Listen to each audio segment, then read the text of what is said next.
建成了。有马队。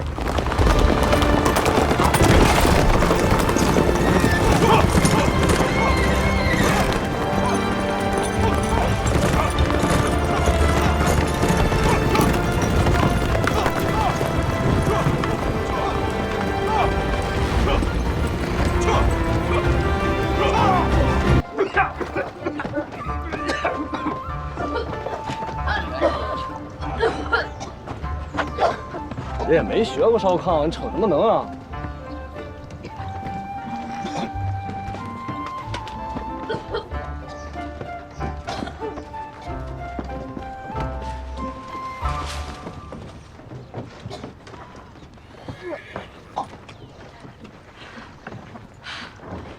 哪位是常四爷啊？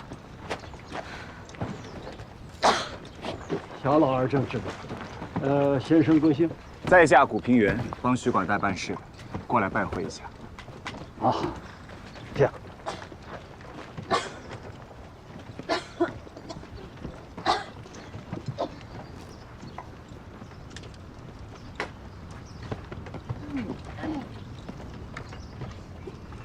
姑娘，这炕都是通着的，灶上做了饭，屋里也就热了，别给自己呛着。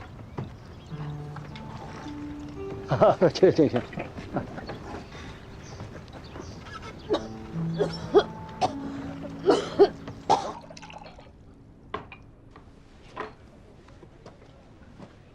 喝茶。四爷这是做的什么生意啊？年关将近了，还要拖家带口的出关。吃马帮饭，传四季。哎，家里女人死得早，姑娘就在马队里养大，到老了，弄套宅子置点地。 谁曾想啊，一辈子吃跑腿饭的坐地户是外行，拉了饥荒，把旧伙计们召集起来啊，想到关外来云堂海盐。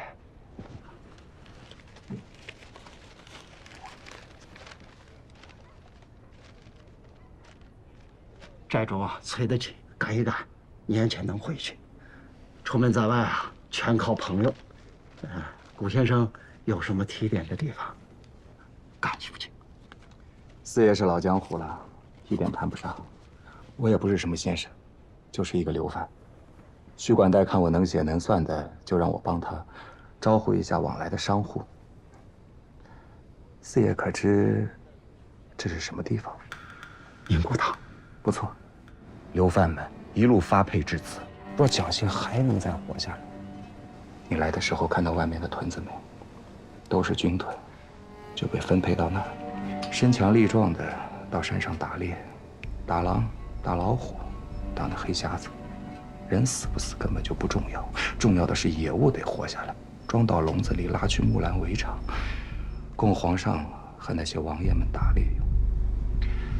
还有去挖参的，一年四季都在山里刨食，稍有不慎，就成了那野物嘴里边的干粮。这可真不是人待的地方。 可在这宁古塔，有比老天爷还凶残的。不孝敬，过不去。多谢古先生。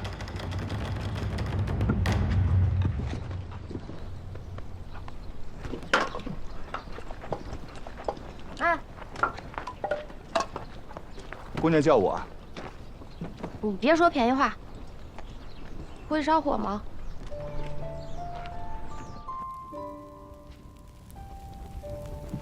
你看这木头啊，就像这么堆着就行，别压在火苗上啊。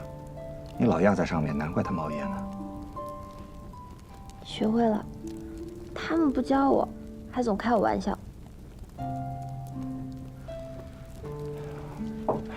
不出半个时辰，这屋里就能热了。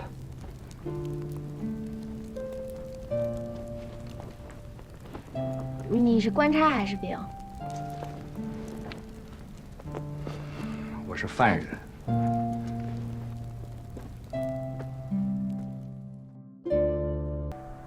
四爷，嘿，顾先生，可算把你盼来了，快，请。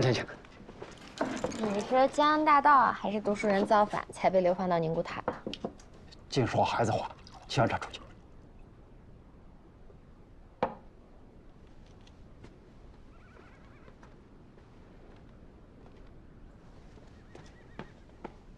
郭先生，不知四爷上回给了多少门宝啊？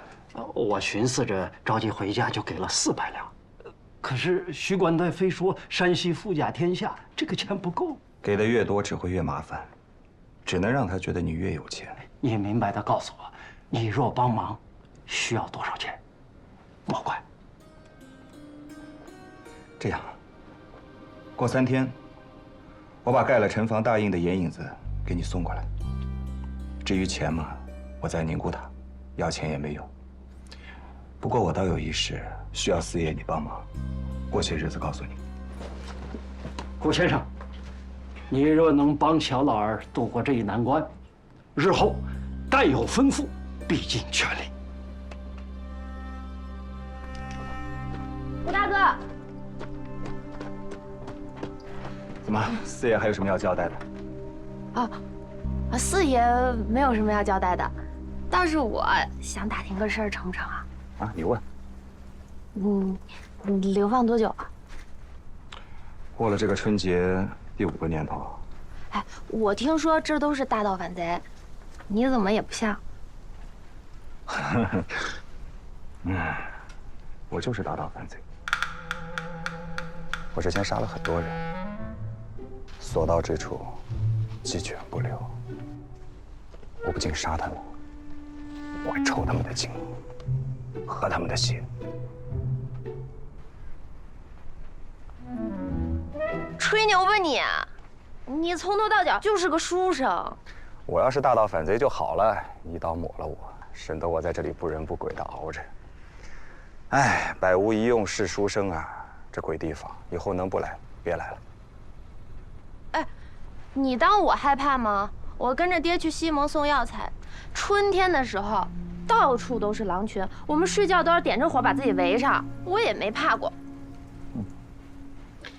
这野物固然凶残，却比人强上许多。这天底下最歹毒的就是人性。年纪轻轻，说话像个老头子。我有吗？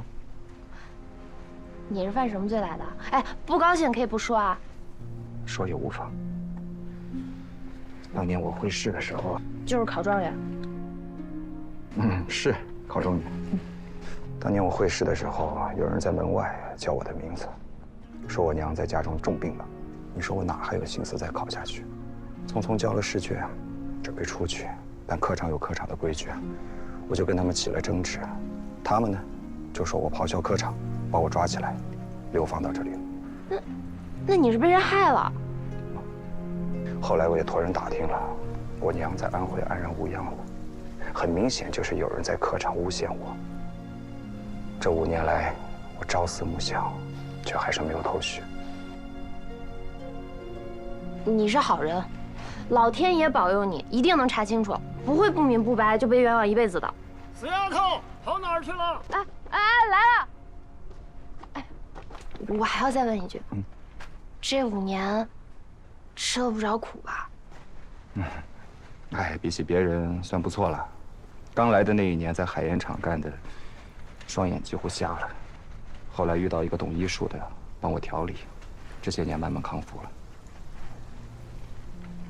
你还有什么要问的？我不问了。我爹呀说的对，我呀就是不会说话，一说话就戳人脊梁骨。你不许生气啊！哎，你几时回到中原？到山西来找我们？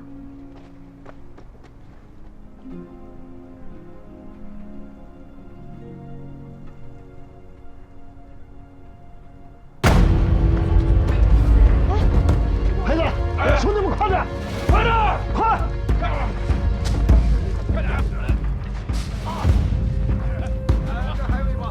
爹，羊我都验好了。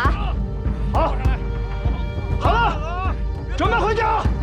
上手，回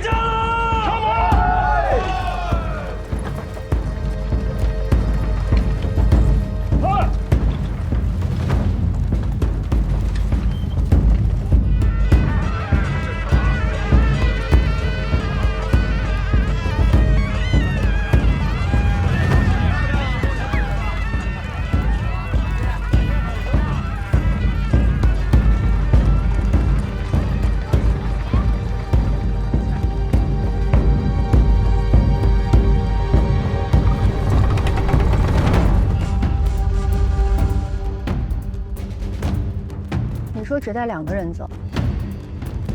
母子俩都得带走，留下谁也活不了。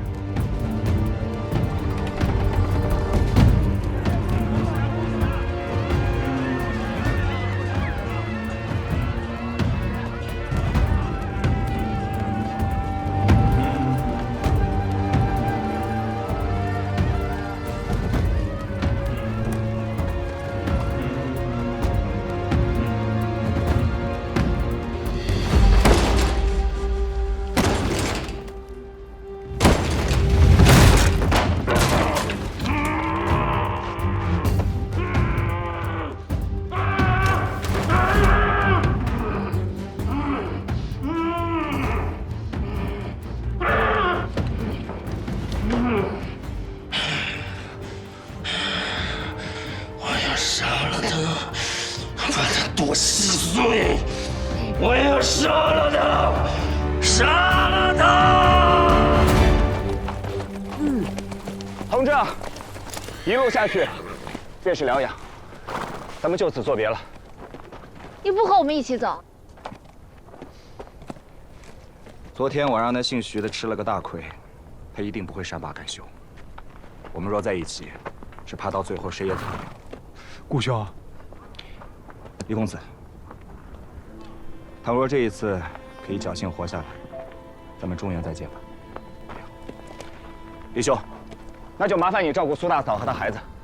你放心吧，我都安排妥当了。我把他们娘俩放在京城的药铺里，买个身份，让孩子当个学徒。李家在这江南江北养了几万个伙计，还怕再多这2个？顾兄，我应了你。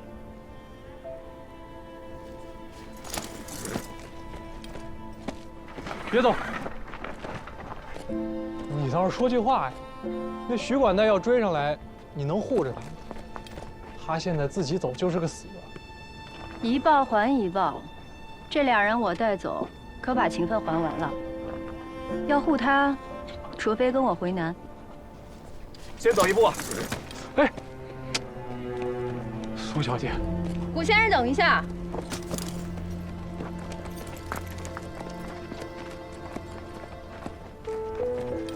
刚来宁古塔的时候，我还纳闷呢，这么多流放的犯人就这么住着，也不堪押起来。后来我想明白了，方圆几百里连个人烟都没有，逃都逃不出去，你哪里有别的路可逃？听天由命吧。你要答应跟我回南，我有办法保你平安无恙。我若是在宁古塔还有机会回去，但若是做了反贼，就真的一点机会都没有了。苏小姐的一番美意，我心领了，咱俩的账清了。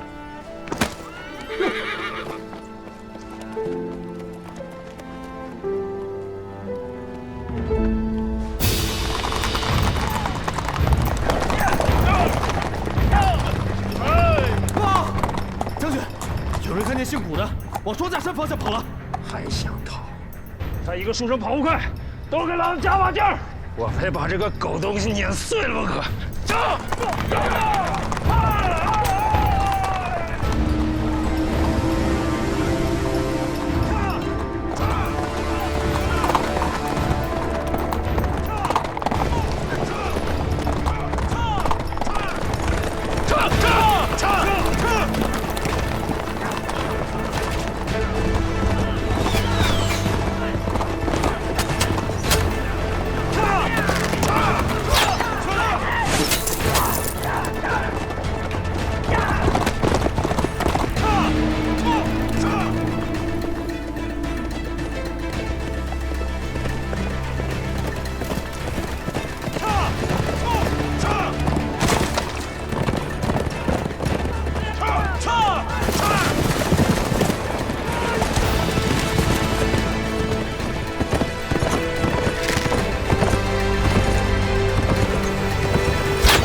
见他们跑多远？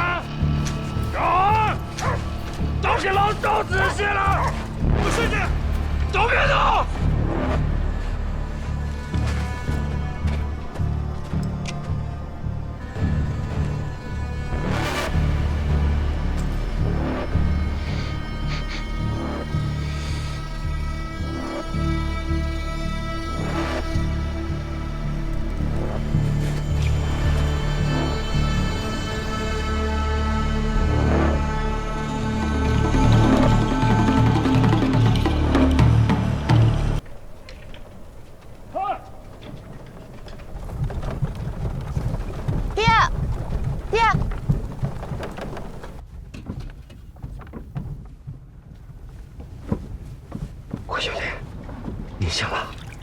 刚给你拔了剑，狼牙剑上有刀刺，幸好没伤到骨头。是。让。我爹说你不能喝水，来，吸点湿气，舒服一下。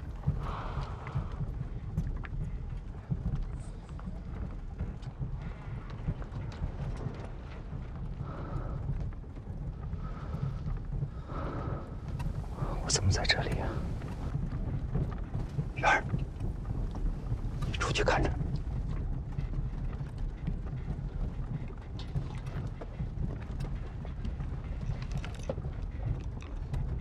郭兄弟，你冒这么大的风险，帮长思渡过这一难关，亲手小老儿一拜。我们呀，本来在双架山外路口等你，可是玉儿非要去山下接你，幸亏听了他的话。不然咱们就错过了。你的命可真大呀！这大雪天儿，半个时辰你就冻成冰棍了。四爷，我知道你是好心，但你有没有想过，如果他们追上来发现了，不光是你，连同你下面那票伙计，都会被我连累。我长思行走江湖一辈子，别说是恩人。就是萍水相逢，我也不能生在路上。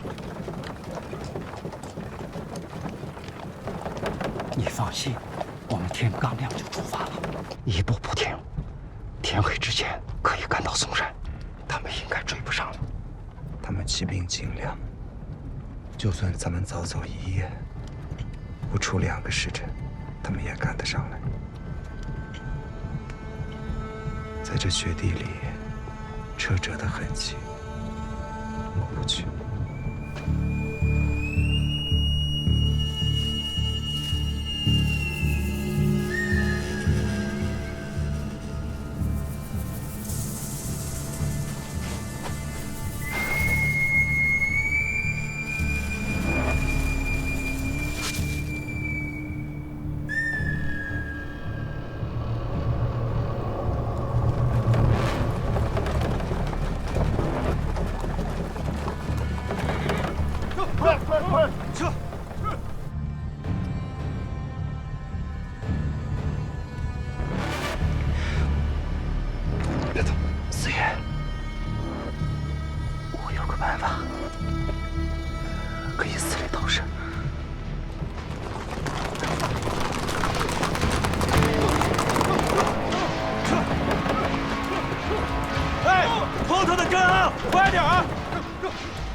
徐大人，有何指示？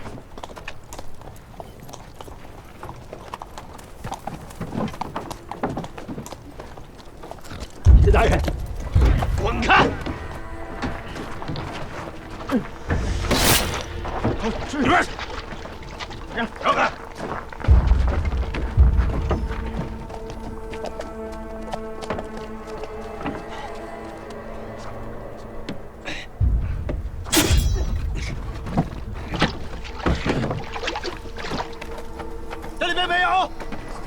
人没有？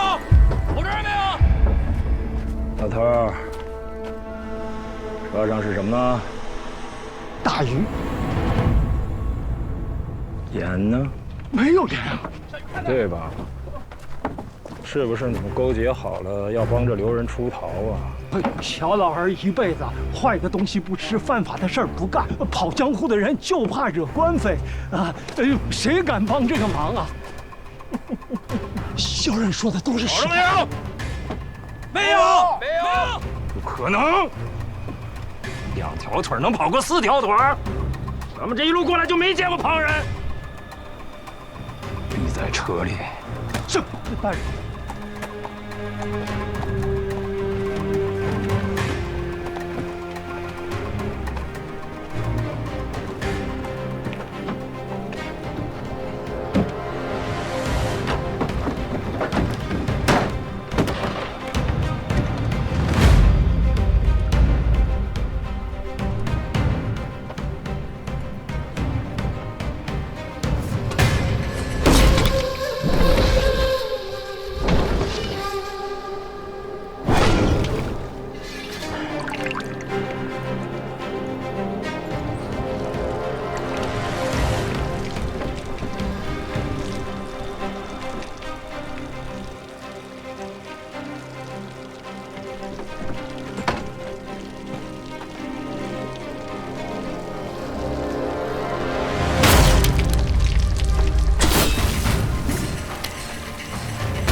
知道藏你刘人的后果。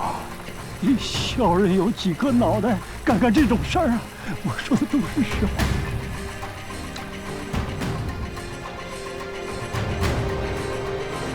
大人，本来说好今天要去吉林的，要不等您回来以后再细细的。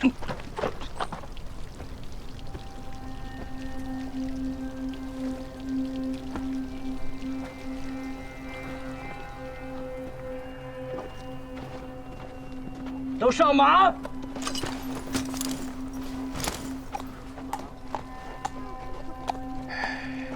老东西，这人要是找不到，我就着落在你身上。别以为你躲得开。小人说的是实话。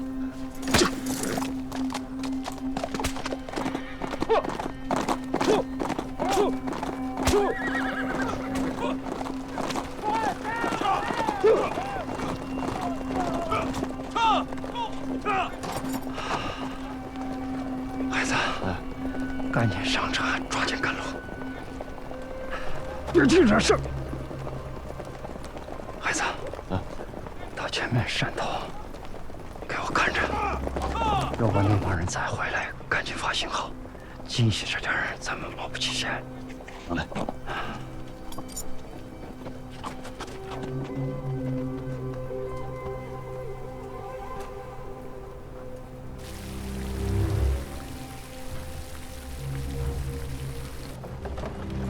C， 稳妥起见，让装满盐的车先走。兄弟们，把做饭的家伙事拿出来，凿开地面，往那3辆车里灌。把你们吃的面饼泡了香油，撕碎了放在筐里，系上绳子放在水里，半个时辰以后提起来，抓了鱼装车里。这里地势一马平川，藏不住人，只能冒险一试了。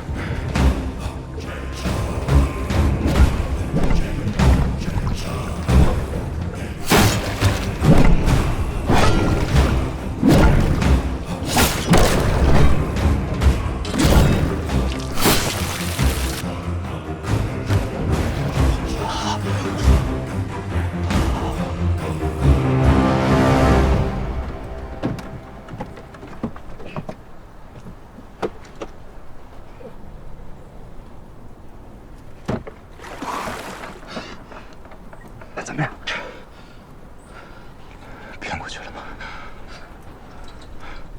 我交代的东西送出去了吗？你放心，没问题。走。野影子已经盖了城防大印，另外还有一事，需四爷帮忙。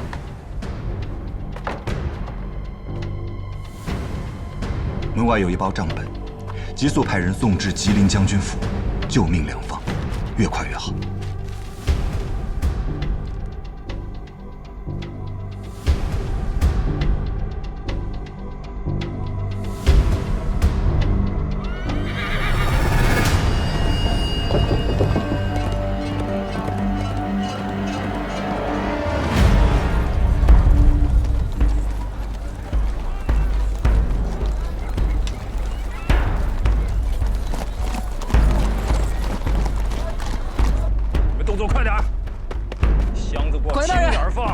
结实，什么鸡毛狗叫的说。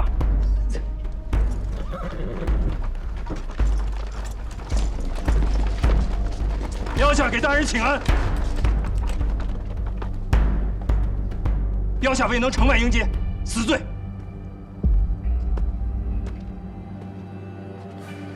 标下耽误了一日，本想今天一早就去吉林请安。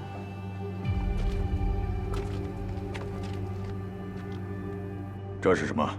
是孝典将军的毛皮，这些虎皮是属下亲自挑选，都是一箭胜穿双眼，皮子一丝一毫都未伤到。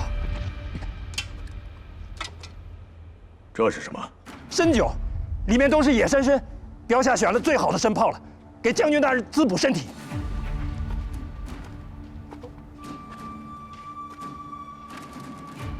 还有吗？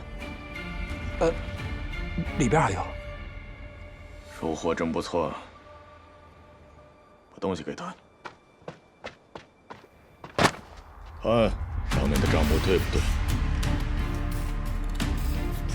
怎么，自己的东西不认得了？将军大人，这是那些犯人污蔑在下的，都是子虚乌有的事儿。标下对将军忠心不二。送账本的人还附上了一张单子，上面说你贪赃枉法。 你把朝廷犯人当作自己的家奴，予取予夺，草菅人命。说，我不管，他就要送往京城。这个古平原可是你的手下，所以麻烦你老兄摘掉帽子，让我好好查一查。将军大人，这是绝对没有的事儿。标下是朝廷命官，大人不能提起流犯的话。 单子上还说，你给南方反贼提供战马，这可是诛九族的大罪呀，连我都得被连累上。这事儿有吗？没有。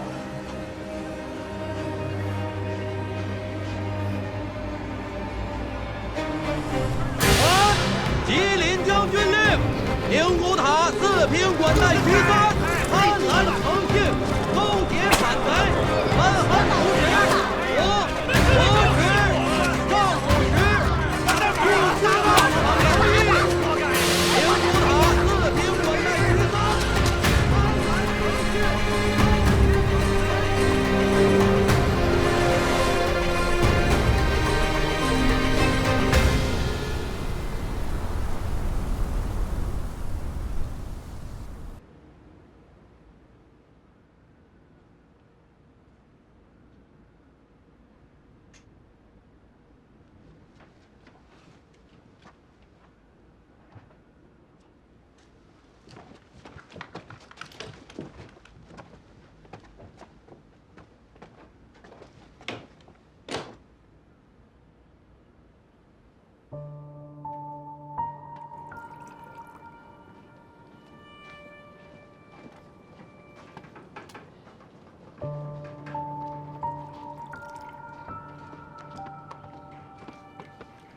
兄弟，荀子17号吗？怎么子？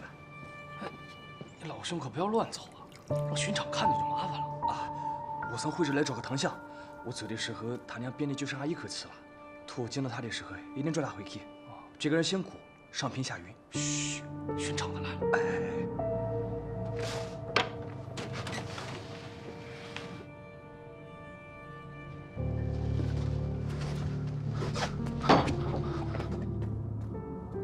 我从会址来找个唐相，我走的时候他娘鞭里就剩下一口气了，图见到他的时候一定抓他回去。这个人姓谷，上平下云。我是谷平原，刚才谁找我？我是谷平原，我是徽州的，刚才谁找我？我是古平原，我是徽州的。考场之内禁止说话。刚才有人找我吗？走。我是古平原。科场之内，这里都是局子，难道说你们在抓贼吗？家中老母病重，我心如刀绞，学生要交卷，这一科我不考了。查，徽州生员古平原咆哮科场，辱骂上官，犯大不敬律。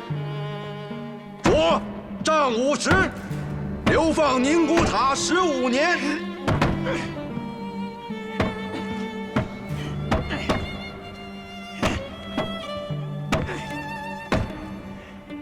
走走。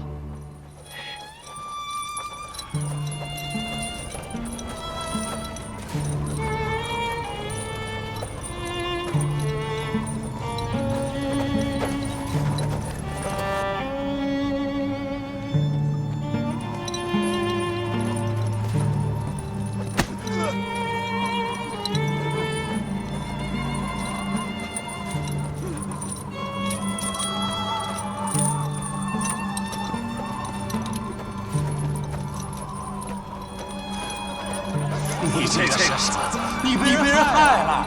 可我听得真真切切，他娘比你只剩下一口气了。哎呀，这个人年纪轻轻的，被流放15年了。你可惜了嘛这？这谁要害他？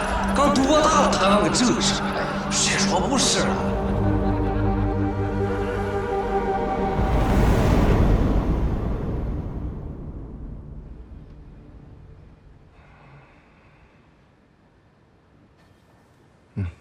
哭什么？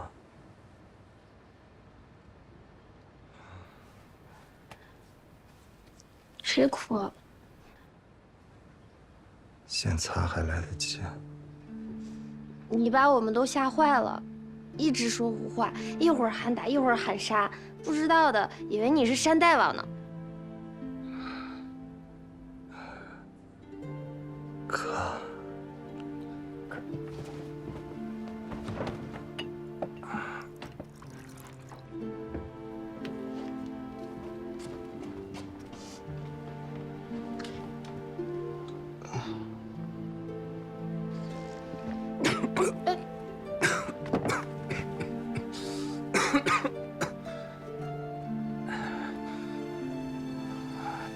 干嘛？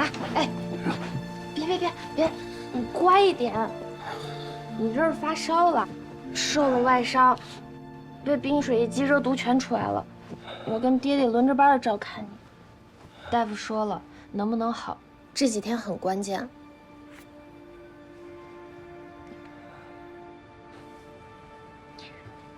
不说这些了，哎，我给你讲个笑话。有一个人，他这辈子做了好多好事儿，他死了之后呢，见到阎王，阎王爷就跟他说：“你可以自己选一个人家投胎，随便挑。”于是他说：“我想选一家家财万贯、无父无母、娇妻美妾，一辈子平安吉祥，最后得享高寿。”阎王爷就说：“哎，老兄。”要有这样的地方，我就去了。你来当阎王好不好？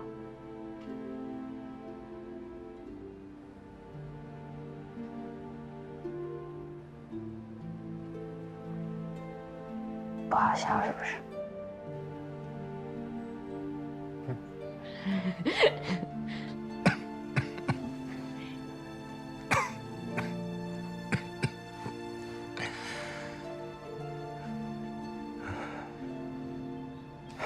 若要来生，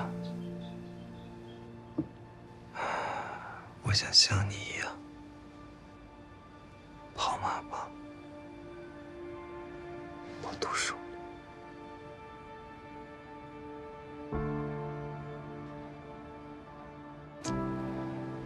怎么突然说这个呀？你死不了。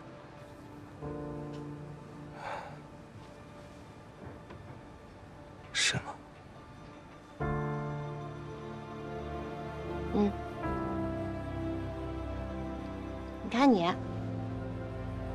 自己夸自己是大男人，结果怕死怕的要命。哎，我常年跟着我爹东跑西颠，在悬崖上睡过觉，在草原上遇过狼群，我都没怕过。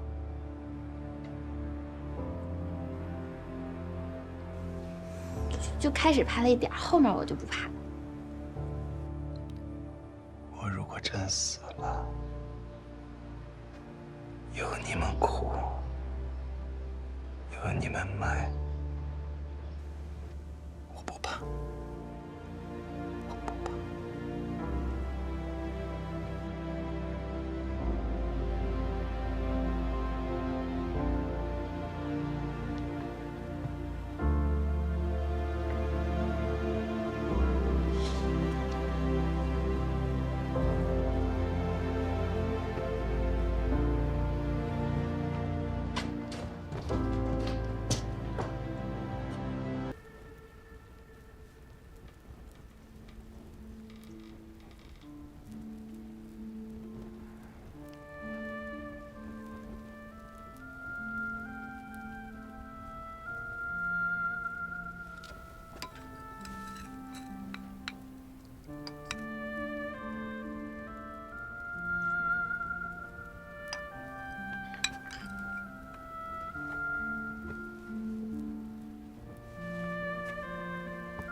老天爷真是帮忙了，热毒啊，居然给降下去了。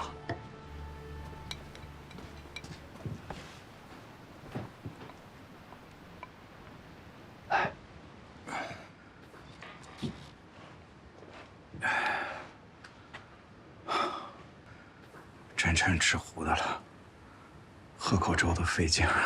打上初愈啊，慢慢就好起来了。大难不死，必后福啊！四爷，我顾平原这条命是你救回来的，我一辈子念你的恩，不知道将来有没有机会可以报答。哎，讲什么报答不报答的？我长此走了一辈子江湖，这是最后一次，能把你救活，算是圆满了。常姑娘的，这几日我迷迷糊糊的，每次醒来看到她，不是在煎药，就是在打水洗手间。我这一条贱命，还能有这种福报，我想好好谢谢她。不说他了，说说你吧，今后有什么打算？我不知道。乡里的那些人都知道我被革了功名，被流放了。我怕我猛地这么一回去，会惊动官府。你就跟我一起回平遥吧。我怕不妥。好了，就听我的吧。你家里还有什么人？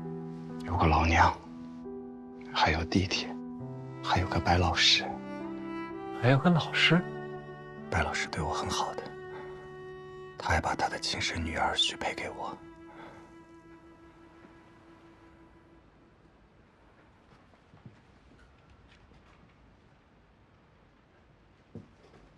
顾兄弟，你不是说你未曾婚配吗？啊，我说我还没成亲，本来约定的等大考完之后再说亲事，也不知道他们现在怎么样了。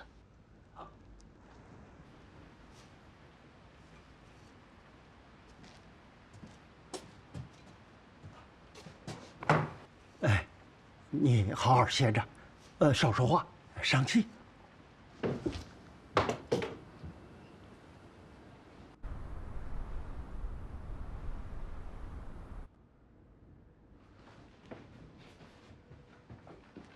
干什么你这？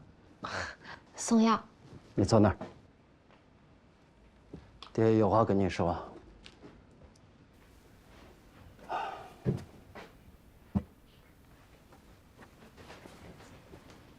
孩子，从今以后，照顾古先生的事儿，你不用管了。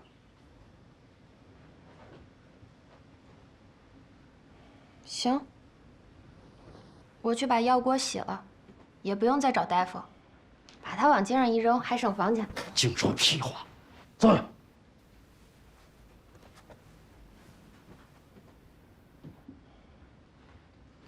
不是你想让他活吗？提着脑袋一路带着他。我说的是你。人过去，心不能过去。这些天你没日没夜的照顾他，爹都看在眼里。我提醒你，你还是个姑娘，还没找婆家呢。我老了，也跑不动了。以后啊，你得踏踏实实的嫁人。我也没有儿子，只能守着你过。你总不能嫁一个流放的犯人。爹，我救他不是因为我要嫁他，是因为古大哥是好人，也帮过我们。我不能眼睁睁就看着他这么死掉。你莫说他是流放的犯人，他就算是妖魔鬼怪，今儿我也要救。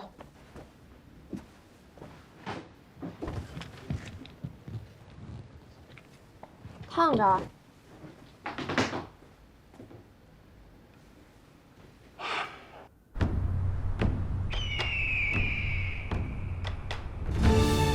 快到家了啊！都打起精神来！你看，那就是雁门关，说书先生讲的。金刀杨老令公带着7狼8虎镇守在此，要不是双龙会在那奸臣潘仁美所骗，何至于把一位盖世的英雄逼得撞死在这山上？我真后悔。人家被撞死，你后悔什么呀？我常年跟着我爹东跑西颠，我总抱怨他，听书只能听一半，不管多么牵肠挂肚，非走不可。再回来，要么换了一个说书先生，要么换了一套书。只有那年下大雨，马队走不了了，我完整的听了一部《杨家将》，只可惜我喜欢的人全死了。但现在想想，倒也是，好日子难得。你看，像我爹，这几日这么高兴，还有你陪在我身边说笑。这么好的日子，不知道将来想起来，会不会也特别难过？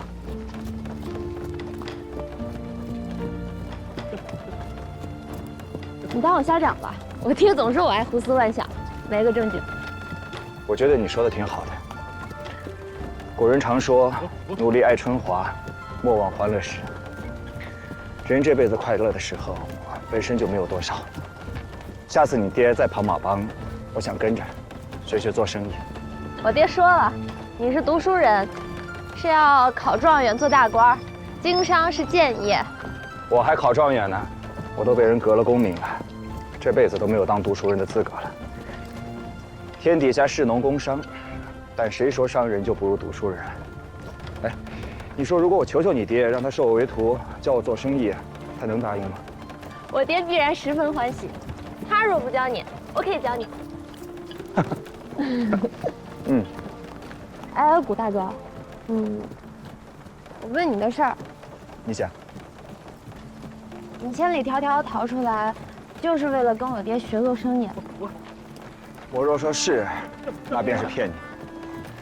实在是，我经历的这些劫难吧，都太过古怪，到现在也想不明白原因。但这辈子，就算是豁出命去，我也得搞清楚。什么？在我儿时，我爹外出会试，结果一去不复返。待到我要去京城会试之前，老娘再三叮嘱，无论如何都要找一找我爹的下落。我去到京城四处寻访未果，之后，便在考场里出了事。我总觉得后头有一只手，一只看不见的手，在向我父子痛下杀招。至于中间的是是非非究竟是如何，我若不逃出来，一直在宁古塔，我想破了脑袋也没用。那你要到哪里查出真相？开始只想着先逃出来再说，如今真成了流犯，天下之大却无处可逃，真是进也不是，退也不是。古大哥，你是好人，天下有路，天下人走，你不妨委身在此，学学生意，等到朝廷大赦，再动身也不迟，何必长吁短叹呢？你说的对，我是读书人的酸气又冒出来。准备下山。咱们快到家了。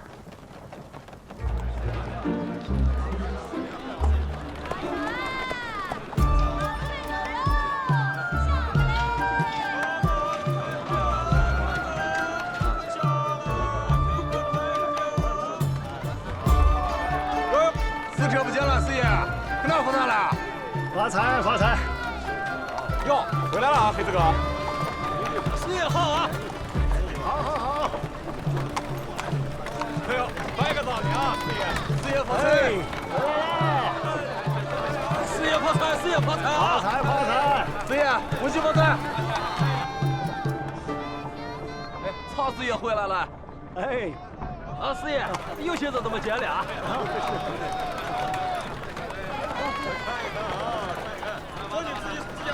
哎，你没见过银子啊？好家伙，这银山，这不得上千斤重啊！怪不得叫祭祀贼呢，这天底下谁搬得走啊？这就是王天贵的票号，平遥城里第一不仁不义的东西。若不是他，我爹何至于到冰天雪地的关外去受罪？走。四爷怎么了？出什么事了？我爹前年就不打算往外跑了，买了一个房子，包了官家的2亩盐田。那王天贵不知道听谁讲，说我家那套宅子盖在平遥县城的龙头上，最是发达。他几次想买，我爹不肯卖，他就唆使那吕赖子到官府里去告。县太老爷也被他给买通了，案子挂起来不审，还封了盐田，说结案之前不许出言，差点没把我们家给憋死。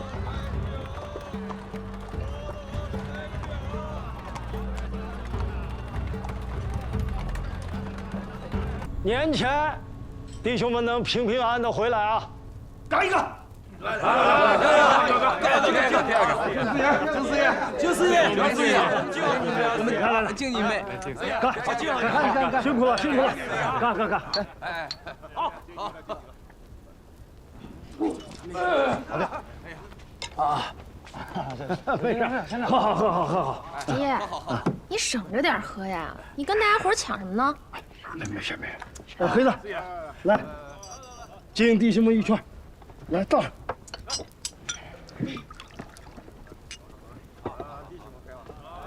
来，弟兄们，四爷，来，四爷过来敬酒了，兄弟们，来敬酒啊！看吧，年年如此，今儿一定要喝个烂醉。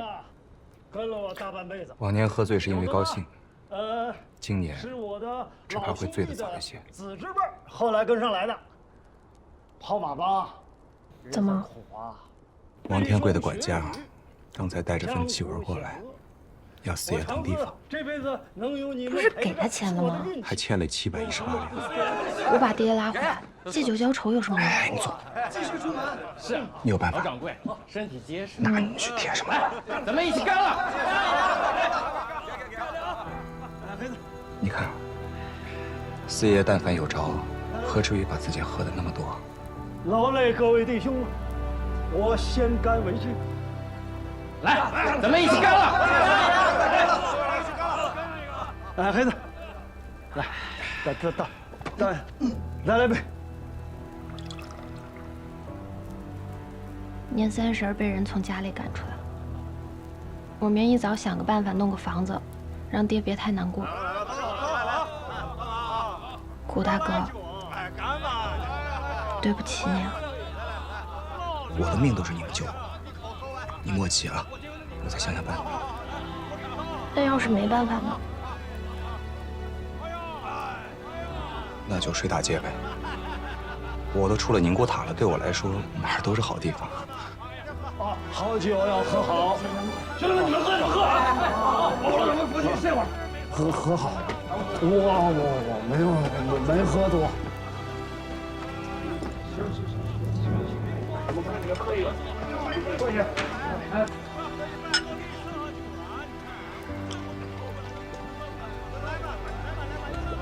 哎，你别哭哭啼啼的，你这样我怎么想办法？那我去别处。不是这个意思，你陪我出去走走，透透气，你也带我见识见识。走吧。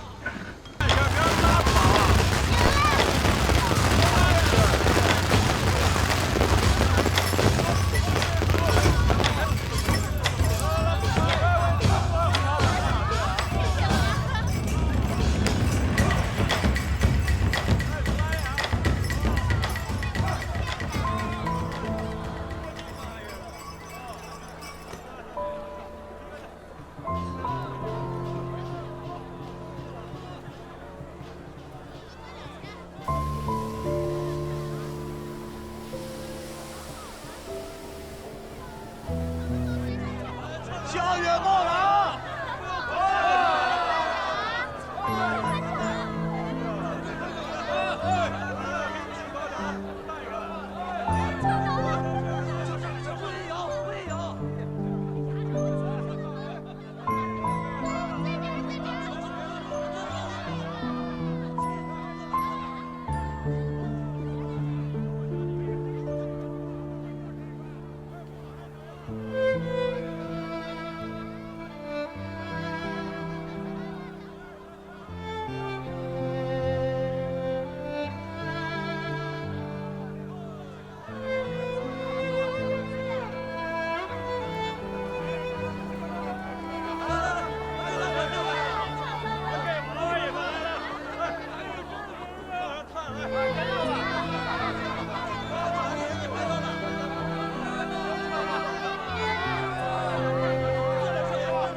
你什么时候跟着四爷一起跑马单的？大概比这个小一点，3、4岁。我娘走得早，我是在马车里摇摇晃晃长大的。哎，真好。我小时候就在乡里念书，第一次出远门就是去省城考举，然后呢，就是去京城考进士，再然后就是去宁古塔。真想和你一样，到处去走走。在外面跑久了，就特别想在家里待着。我爹也说了，他早晚要把鞭子收了，车队卖了，在家好好养老。你们那儿经常下雪吗？很少的。我家是茶农，那边有片茶山。要是有朝一日可以回去的话，我一定请你喝我们徽州最好的茶。好倒是好，我就怕我没那个福气。哎，你当我瞎说？谷大哥，你吉人天相，一定能回去的。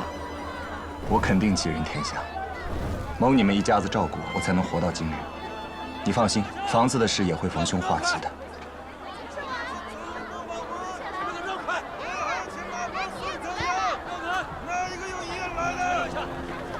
哎，让开点！这去草原闹马湾，我也还要请马帮送汤药。哪一个有医院来的？早就听闻平遥城富甲一方，这么晚了还有这么多做生意的。平遥城就是这样的，都是马帮多、票号多、当铺多，小孩子只要不是读书的料，就早早被送去学做生意。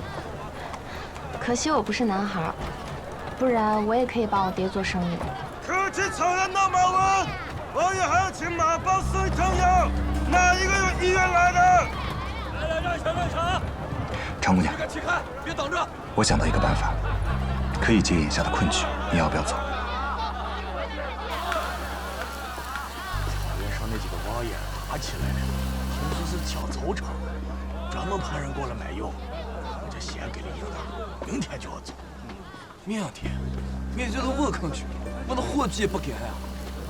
说的对的，这兵荒马乱的，到了那边咱连句话都不会说。就是，我谢谢你了。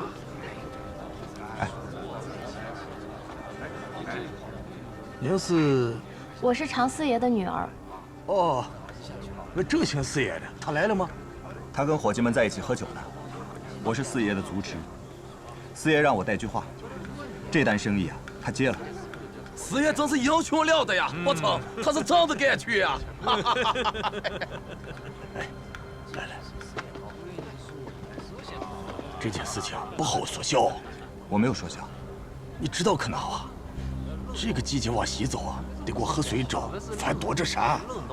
那山高的呀，连鸟都飞不过个。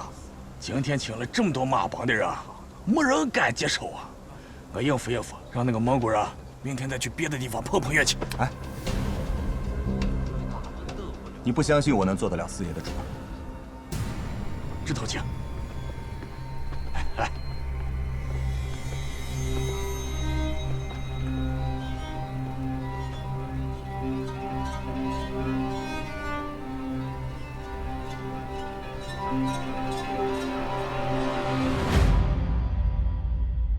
六子，你去把马厩扫扫，尤其那边扫干净点啊！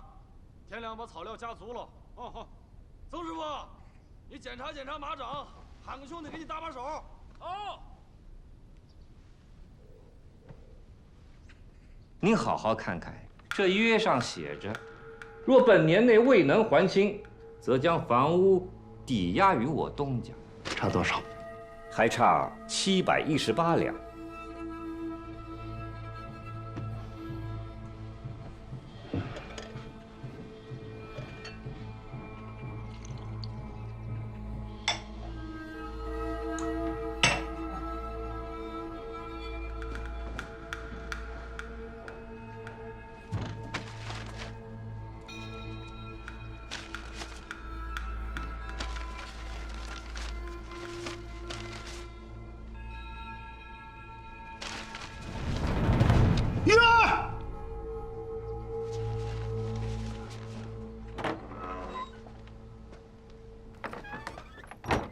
爹，你醒了啊？这银子从哪儿来的？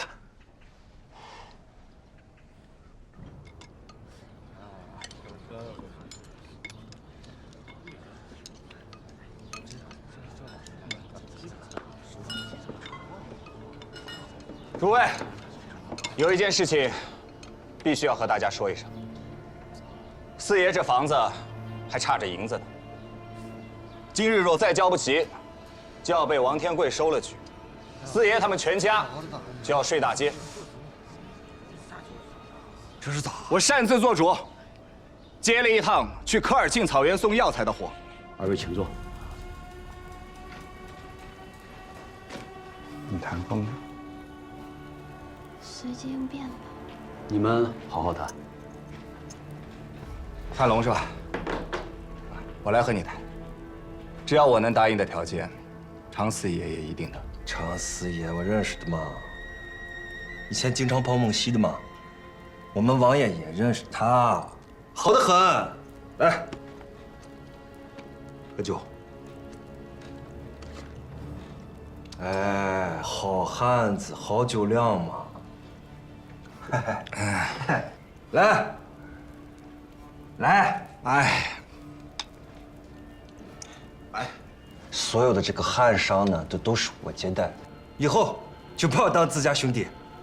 行啊，承蒙照顾了，还不知道你们到底送什么药啊？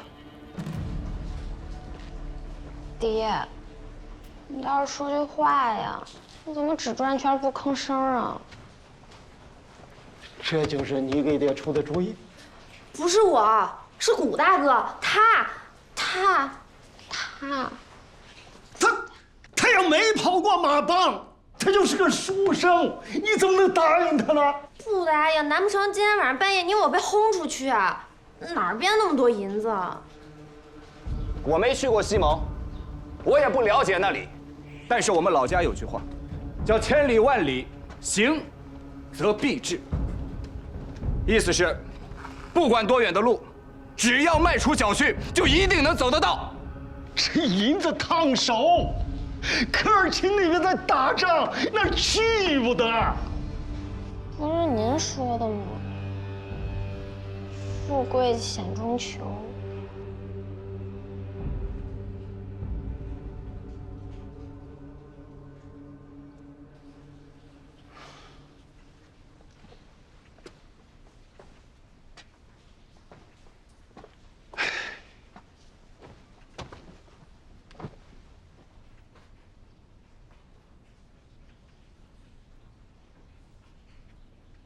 骗我！他对生意一点都不懂，怎么能谈下这个生意啊？我教的。不行，最多60天。这个夏天的时候跟我爹走，最少也要2个半月。对呀，那还是夏天呢。这回风雪交加，又要翻多折山，又要过黑水沼，路上连个客店都寻不到。我看够呛。这个话是什么意思？这个时间是王爷定的吗？莫说王爷了，老天爷要求的又能怎么样？我们毕竟不是神仙。你再找别人吧。走了。老兄弟，老兄弟，不是谈生意，谈生意，生意是要谈的嘛。坐。你既然都喝了蒙古人的酒，那就是蒙古人的兄弟。这个事情早点谈下来，我早点回去交差，是不是？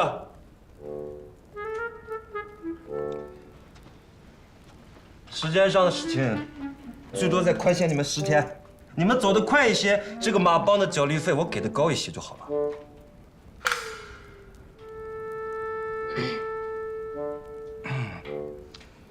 这个，那既然脚力费能给的高一些，我想老天爷也应该赏脸一些。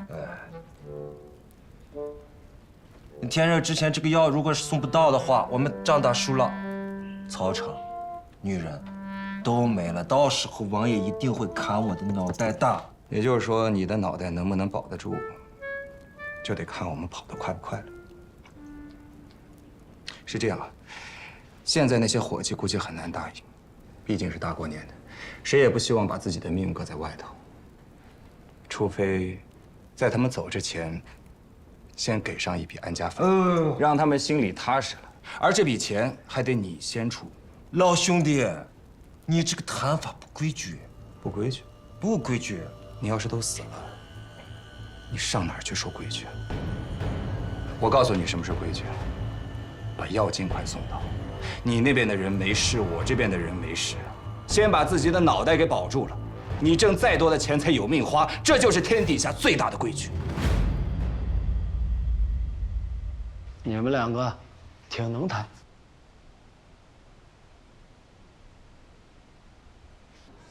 脚力线加2层，我跟你去。对呀嘛，反正也没成亲，挣了钱娶媳妇儿呀。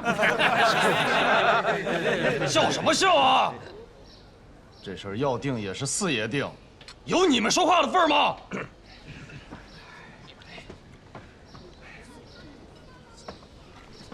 ？4爷，四爷。顾先生定和我定是一样的。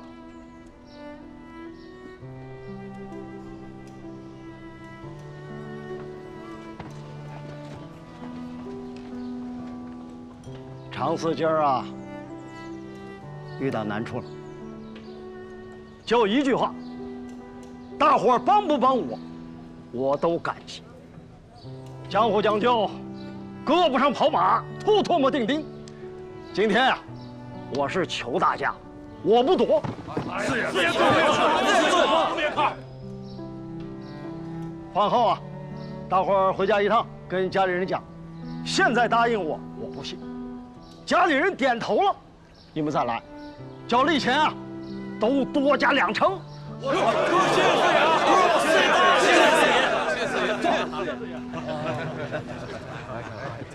小六子，哎，四爷，回来娶媳妇啊，你还欠我一杯喜酒。哎呀，没问题，没问题吧？来吃饭。走，这是。啊。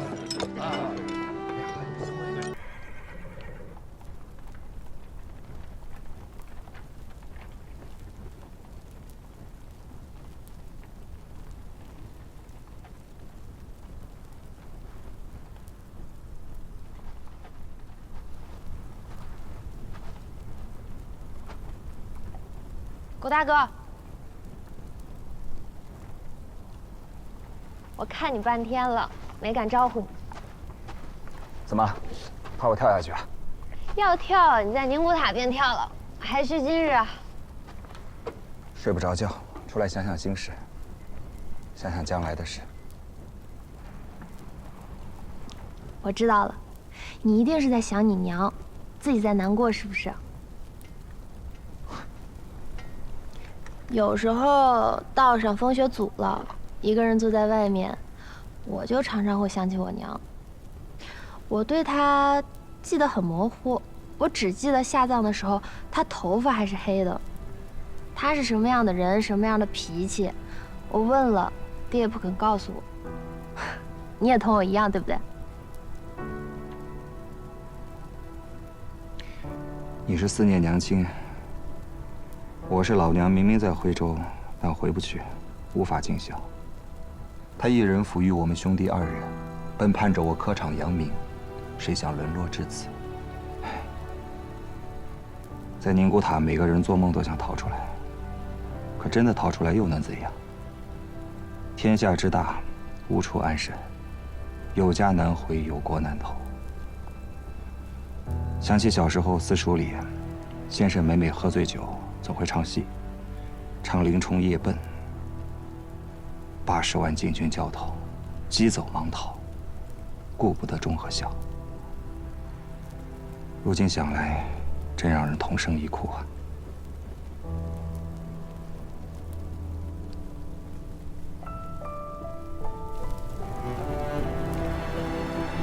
所以，你一定要接这个买卖，是吗？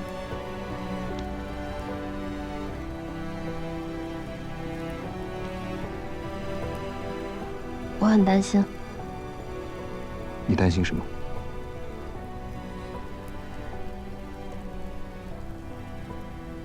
担心我们到了科尔沁，你会留在那儿。你怎么会这么想？你瞒不住我的。我留在四爷身边，只能给你们招致更大的祸患。我不能只顾着自己啊！倘若你们这一次可以平安往返，也算是我报了他的大恩了。哎，哪个要你报恩？你当真好笑！你怎么了？我去睡觉，你跳吧。啊？四爷，四爷，马春山给找的了！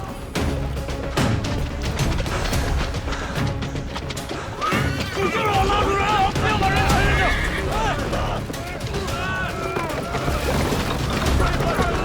孩子，可不要了，快叫人！策马奋力，把马将撤了！快叫人！把马将撤了！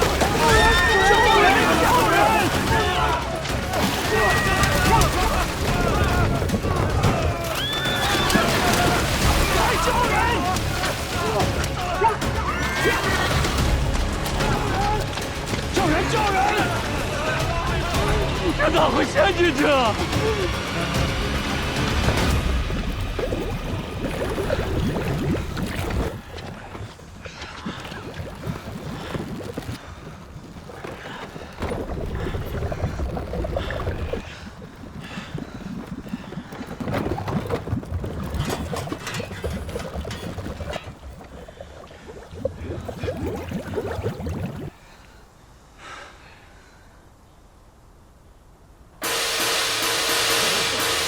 出事儿了！小姐出事儿了！爹！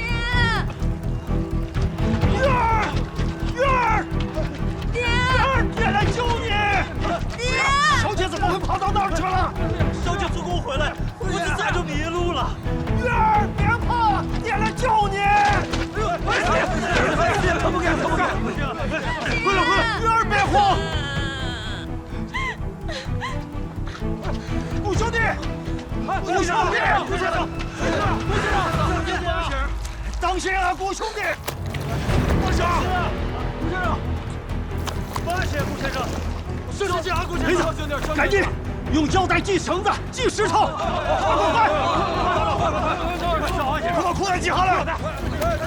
月儿，月儿，你别慌，你别慌啊！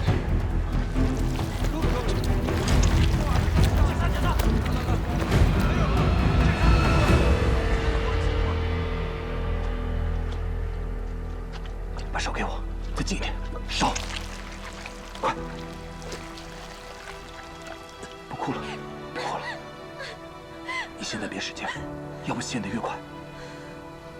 来，别怕。来。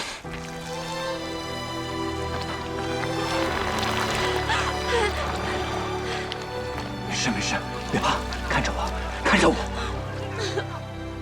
别怕，再不多看我一会儿，我一会儿沉进去了，可就看不见了。我知道。顾兄弟，月儿，坚持住！顾先生，快快快！放下来，放下来！就我最没用，我把你害了。我把你们都连累。别说这样的话。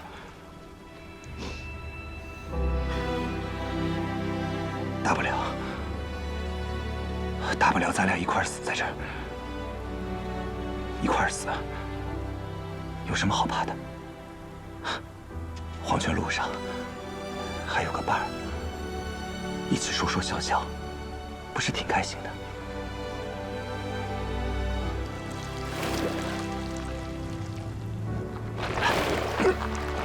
你们两个不要乱动，越挣扎陷得越快。鱼儿别怕，爹救你。握得不够，快点拿！让开！再找好几个，快！爹！顾兄弟，接着！撑住，顾兄弟！顾兄弟！顾先生就是这样，抓住我！顾先生，小姐有救！顾兄弟，拉紧绳子，抡到身上！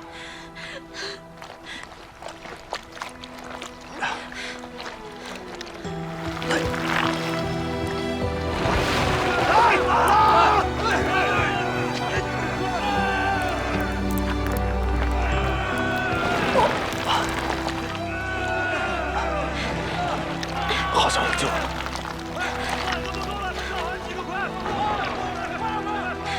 我问你个事儿，之前我是不是说话得罪你了，让你不高兴了？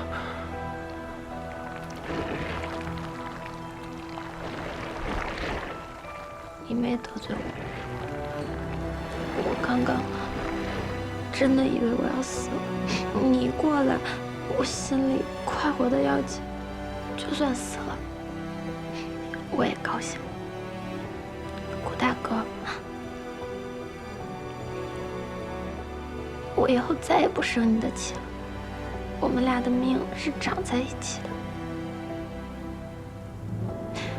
这些话我没跟别人讲过，你也别跟别人说。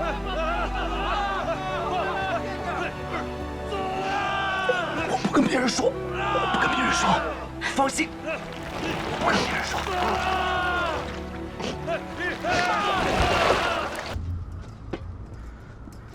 顾兄弟，喝酒喝酒。哦，对了，汉龙大人，王爷回信了吗？不着急，先喝酒，喝酒啊！哎，四爷，您不着急，肚子里的虫子难道也不着急吗？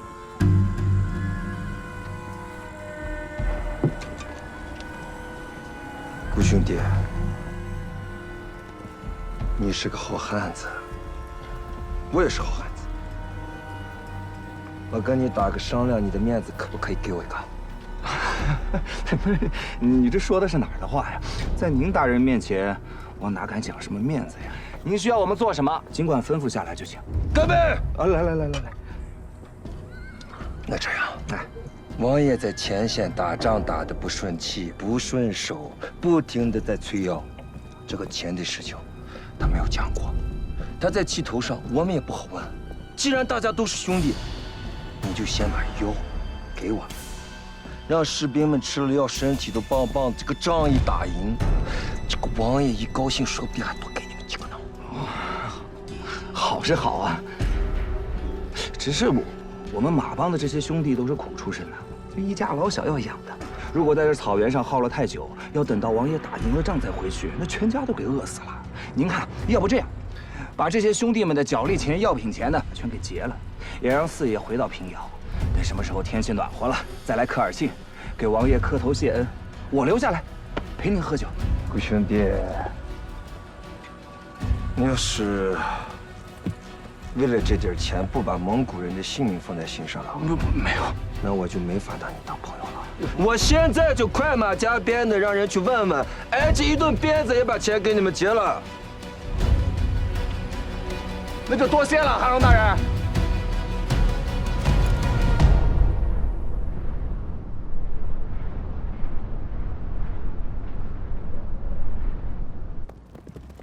说到底，韩龙就是不想给钱。太堂的王爷不硬抢呀！小声点。在人家的地盘上，人家兵强马壮，强你怎么了？打又打不过，跑又跑不了。最近几天，韩龙一直陆陆续续的调了110个骑兵过来。开始我还以为他是要调去前线的，没想到原来是来围咱们的。难道要死在这里啊？啊！咱们要真这样空手回家，兄弟们的脚力费先不说，那我多车要了钱怎么结账？真把人往死里逼！实在不行，就把药给他。这些弟兄都是我从家里带来的，我得全虚全影的把他们带回去，绝不能死在这儿。C，你要是把药留在这给他们，咱们真的死得更快。汉龙他一定会带一支骑兵追上来，在半道上截住我们，给我们杀得干干净净。这个事儿咱们不能认怂，要和他们硬斗。我现在能想到一个主意，但是得马上做，今晚就得做。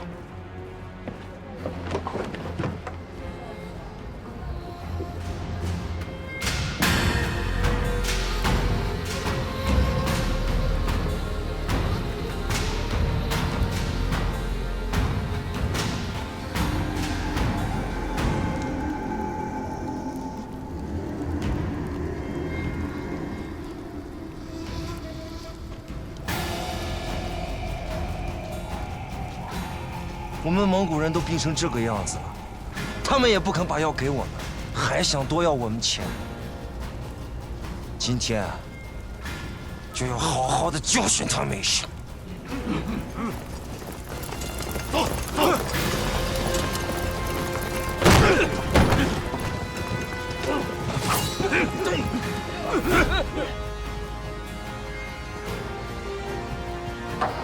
龙大人，这是干嘛呀？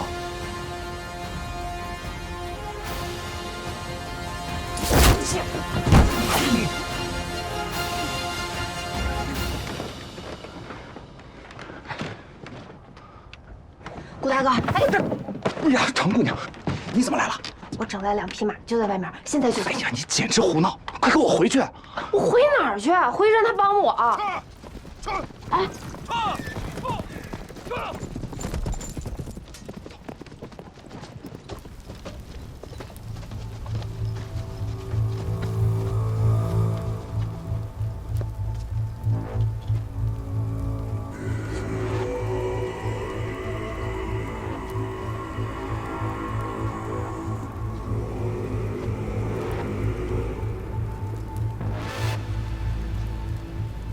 要呢，去找啊！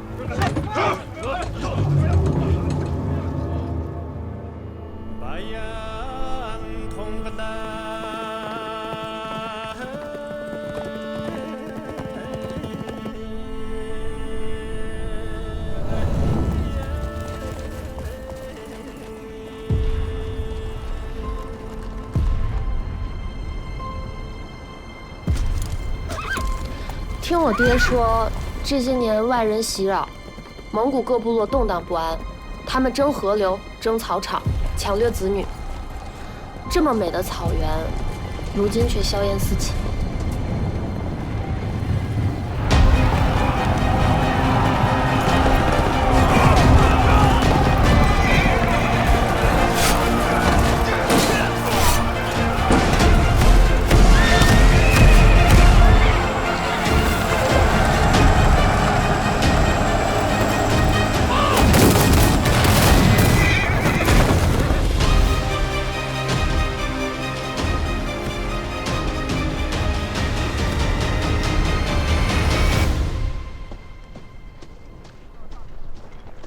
长思，不行，别动我娘，别动！滚！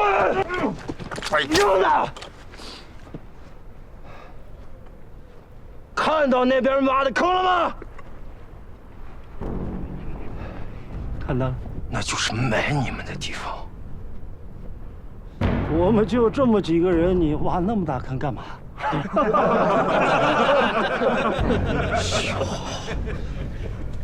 笑，笑！我这死的鬼，我笑！要死了！你是不是觉得这天下没人能管得了你了，是吗？青天白日，众目睽睽，你就打算明抢啊？你们简直连土匪都不如！王爷回来，岂能饶得了你？王爷回来，王爷回来，我就告诉他。 你的货根本就没有送到，耽误军机就有可杀之罪。好，来，好汉说话，一个唾沫一个坑。你今天要是不把我们给活埋了，你就是个乌龟王八蛋！对，体验道路。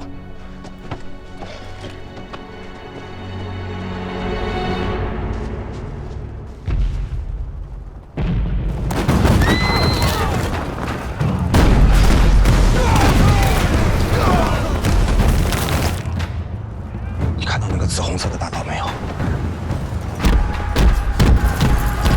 那应该是科尔沁王爷的地方。那边那个是青色的，应该是蒙西那个大汗的。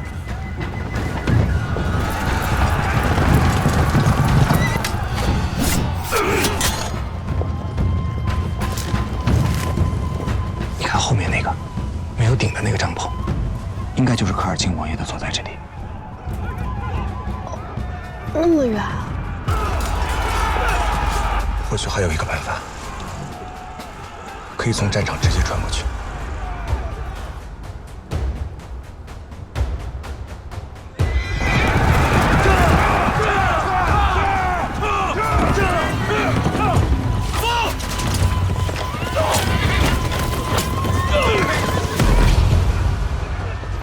不行，听话。什么？我听话？你听我的话才是正经。 那战场上成千上万的人乒乒乓乓的开炮，你有几个脑袋能过去？那你什么意思啊？花时间绕过去啊？已经花了这么长时间绕过来，你就死在战场上，那不如一条虫子。整个营地就这么大，他们挖地3尺的话，很快就能知道药品在哪儿。既然咱们俩是一起出来的，就绝对不能死在一起。我只能赌一把了。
收尸！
快走！进去！快走！快走！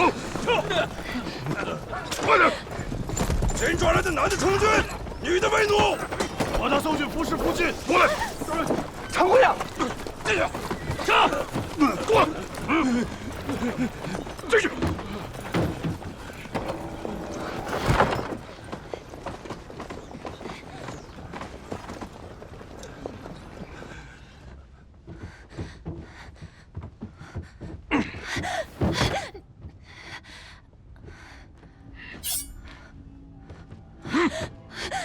干活，要不然把你累死，在这儿好好伺候着。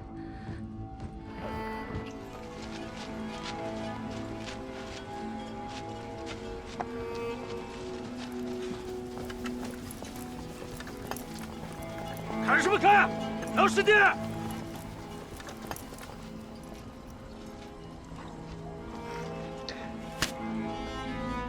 你要逃走，会死掉的。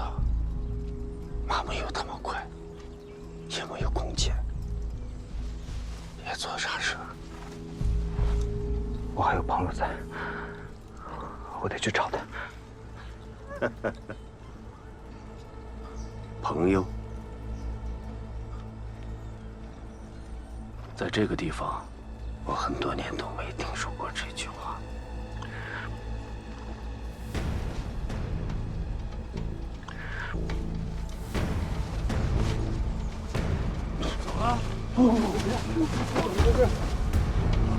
这是疫病，这是黑疫病，都离他远点！黑疫病，离远点！黑疫病，离他远点！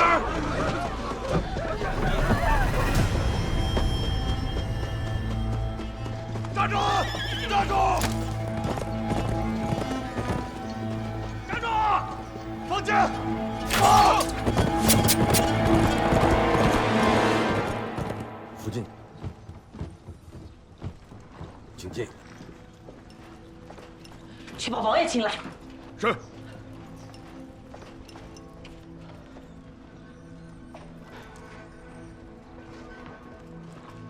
王爷，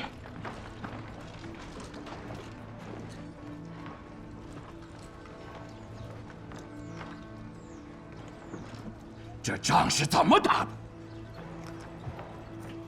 王爷，咱们的人不能再死了，您不能再骂他们了。这娃子的弓箭再准，也比不过他们的火枪。这叫什么事啊？勾结外人，杀自己的弟兄，这叫什么英雄？人家不想当英雄。王爷，他们要的是科尔沁草原。如果我被打败了，我可以把草原送给他，但我给的是自己的兄弟。可他现在做了贼，我1寸土地都不会给他，除非这儿的血流干净。王爷，西蒙小孩我到。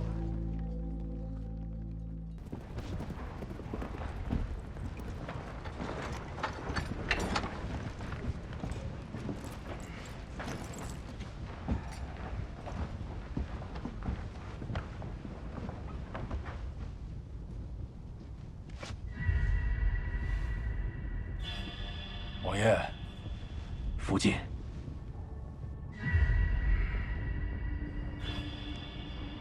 你用火枪打死了我那么多兄弟，你还敢来？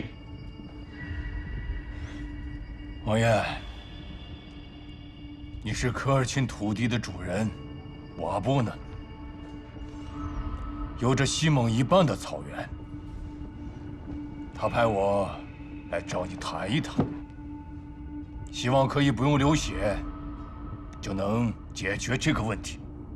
你想做什么？大清的皇帝已经完蛋了，他们自顾不暇，这是个好机会啊！现在有人愿意帮助我们脱离大清。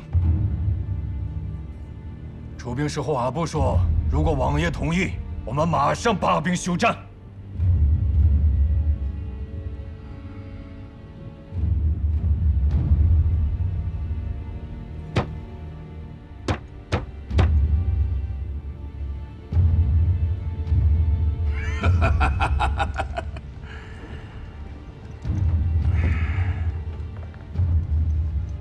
成吉思汗在的时候，可没有兄弟之间流血相争的，更没有勾结外人欺负同胞的。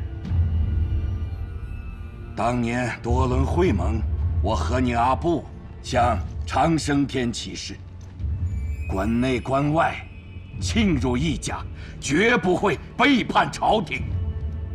我不会跟你走。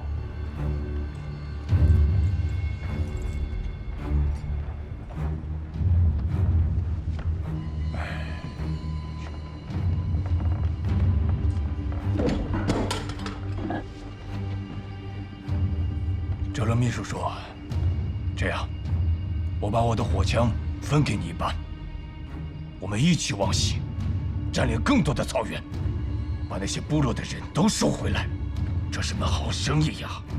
哼，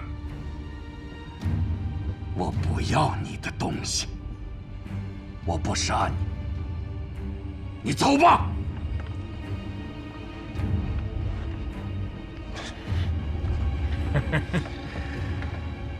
王爷，看来你还是对火枪一点都不熟悉，枪呢可大可小。像我刚进来的时候，你的人把我里里外外搜了个遍，可他们哪里见过真正的火枪？王爷，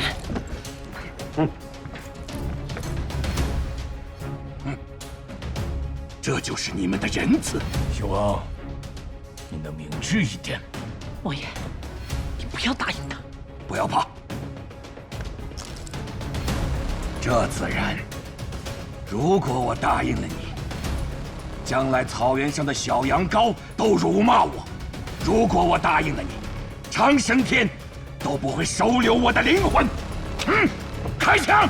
他去有什么了不起？要是再这么固执，那就别怪我不客气了。今天你们夫妇死在这儿，都没人知道。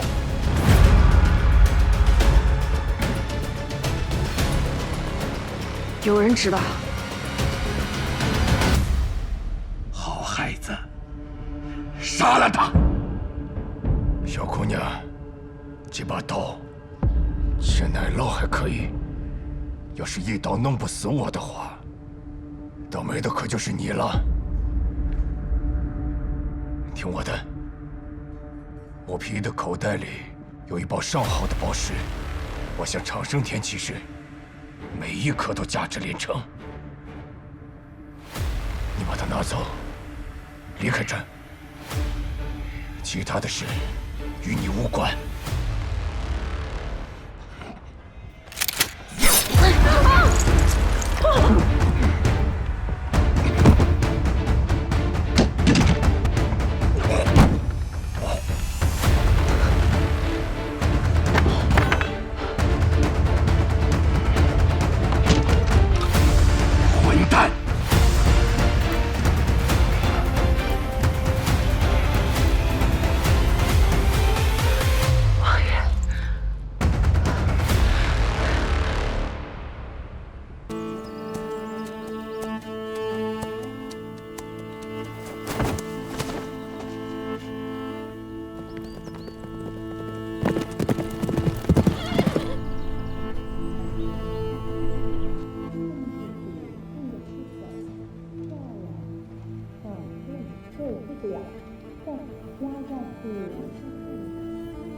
很美的样子哦。好，走。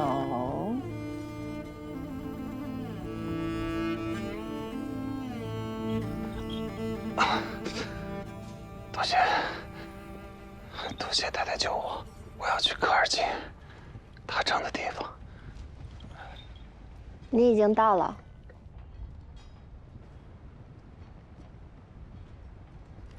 你的妹子现在是我的闺女了，你想娶她吗？王爷说了，今儿收兵回去，就把这婚礼办了。啊，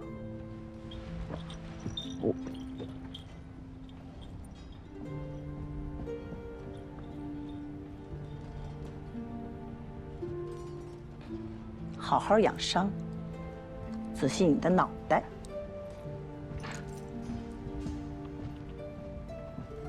这怎么回事呢？这是。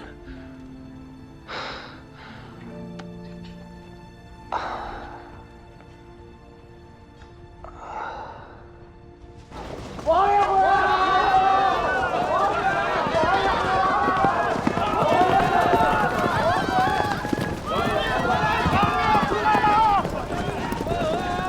王爷回来了！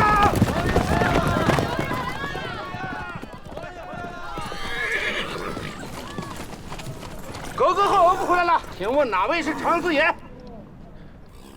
你再说一遍。哥哥和恩父回来了，请问哪位是常四爷？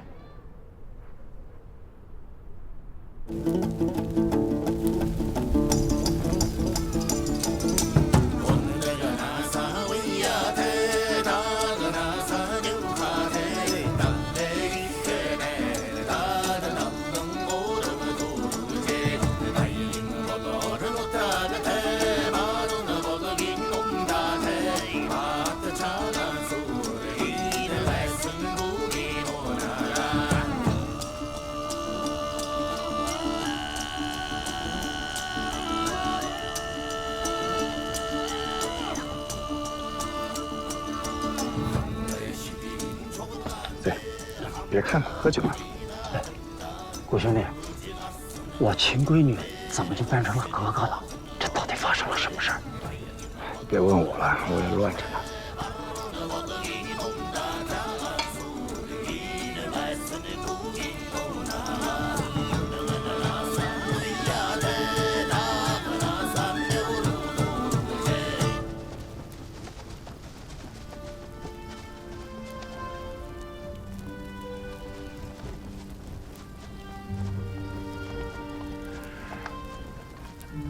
这次敌人不战而退，咱们喝这杯酒，可不是因为打赢了。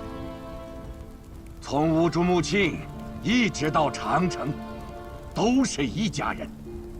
咱们兄弟之间打打仗，算不了什么。可现在，有人拿着火枪冲进来了，草原不会安宁了，天下要乱了。我下定决心。绝不会跟敌人低头。如果你们和我一条心，就把这杯酒干了。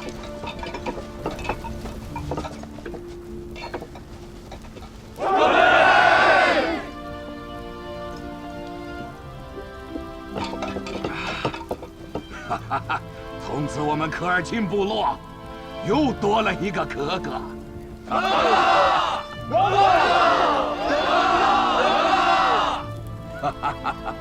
你们都见过格格了，额驸你们还没见过。我让额驸出来跟大家喝杯酒。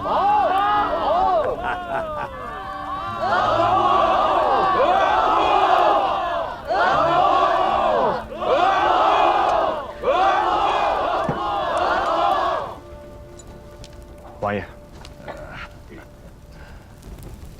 我们的额驸给我们带来了我们最需要的药品，险些被汉龙这个狗贼坏了事，总算是立了一个功劳，所以我放心，将格格嫁给他。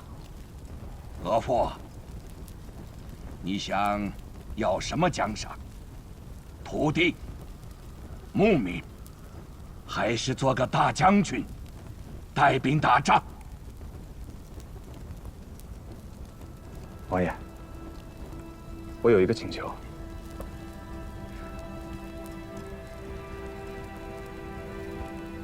和我一起被抓的那些牧民俘虏啊，他们也是蒙古人。我听说他们被抓走以后就要拉去做奴隶，过着牛马不如的日子。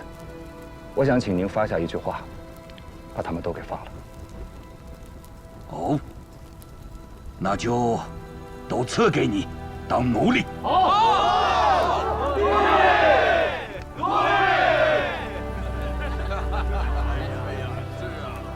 我自己做过奴隶，我知道那种感觉并不好受，所以我不想任何人去做我的奴隶。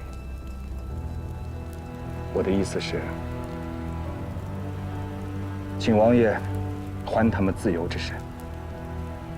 你是在改变我的规矩吗？就像您说的，如今天下大乱，到处都不安宁。那些旧的规矩为什么不能改？要是王爷可以善待那些他族的牧民，待到日后抵御外敌之时，说不定会有更多的帮手。还请王爷三思。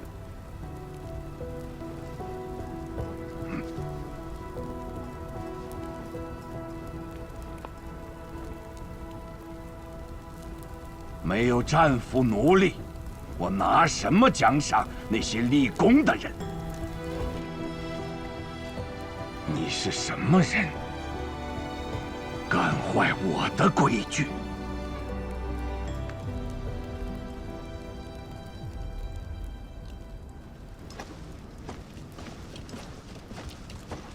开门！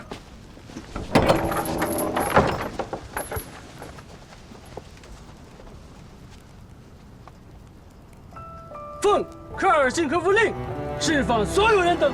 你们有家的可以回家，无家可归的留在部落里种五季、牛羊、帐篷。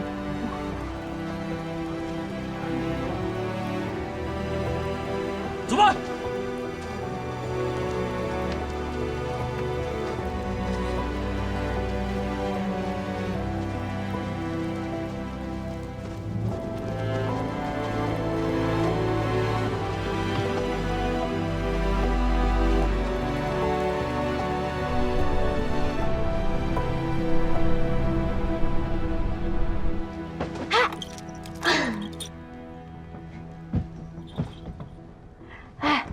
他们都说我们的这位额驸仁慈的像天神一样，释放了那么多战俘和奴隶，你真应该出去看看。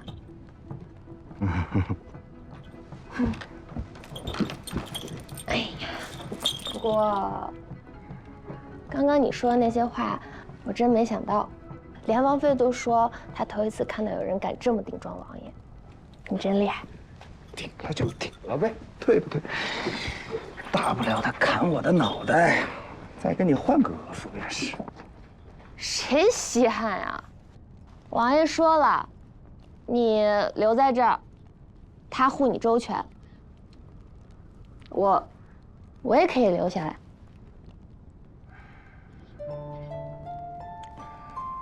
要是没有你常玉儿，几个古平原也都死透了。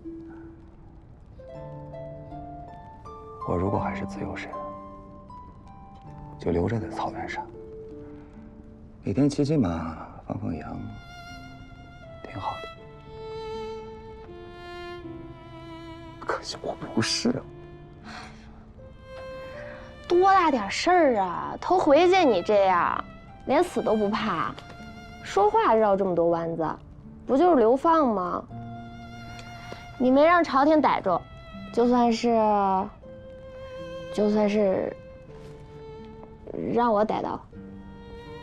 你这个哥哥是真哥哥，我这个额驸是假冒的。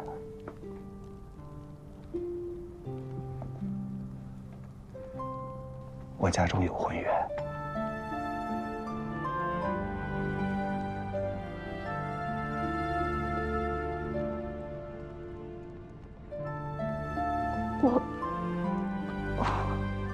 我倒没听你提过。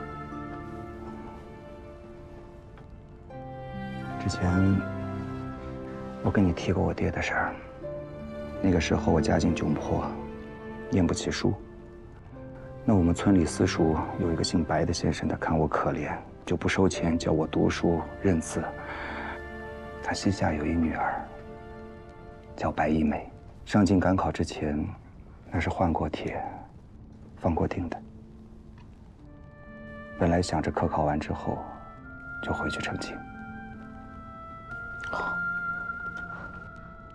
那他如今呢？如今不知道，我一点都不知道。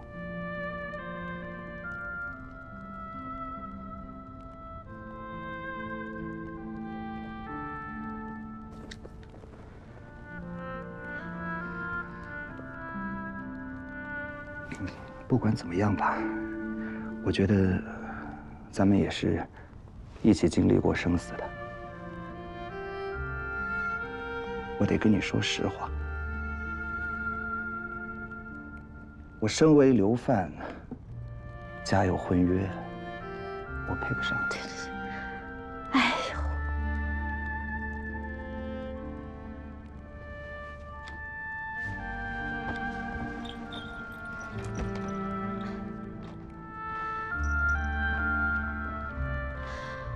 我看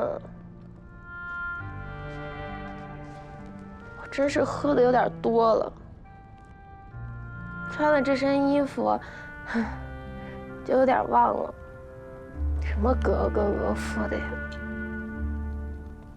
逢场作戏吧。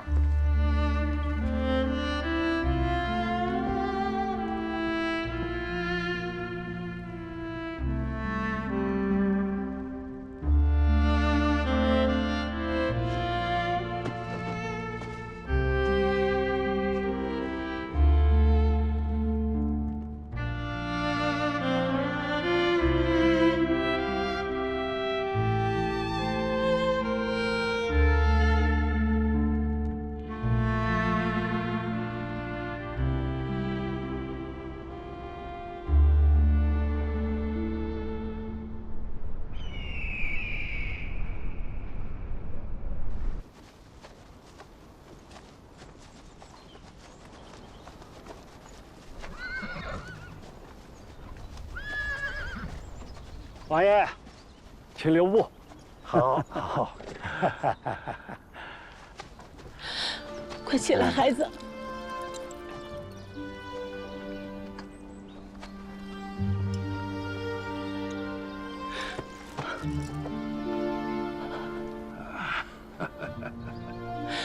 王爷，我太喜欢这个孩子了。金银珠宝也不稀罕，我把这个玉佩给你。如果有朝一日你碰到麻烦，就找人把这个玉佩带过来，天南海北，科尔沁的勇士都会赶到，替你处理麻烦。尤其是你身边这个麻烦。我看这小子呀，他不是诚心要娶你。我也不稀罕。你真的不想留在这儿吗？就算你犯了天大的错，我都保护你。多谢王爷的深情厚谊，只是我实在是思念家乡，家里尚有老母在，不敢远行。汉龙的事情已经处理好了，这次你来真是委屈你了。感谢王爷，感恩您盛情款待。咱们后会有期。好，后会有期。请。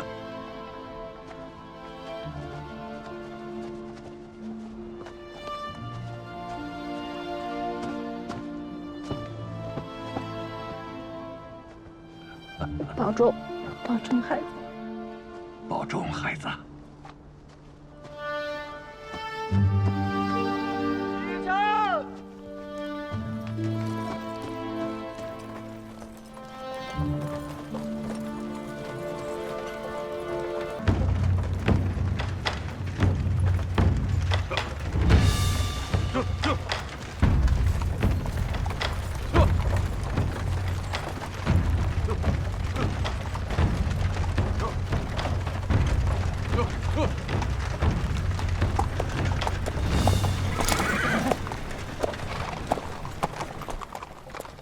你终究还是要走。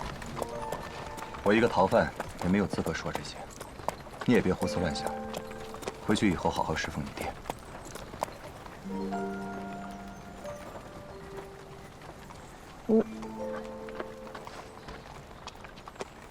你将来会来看我吗？我是说，跟白小姐成完婚。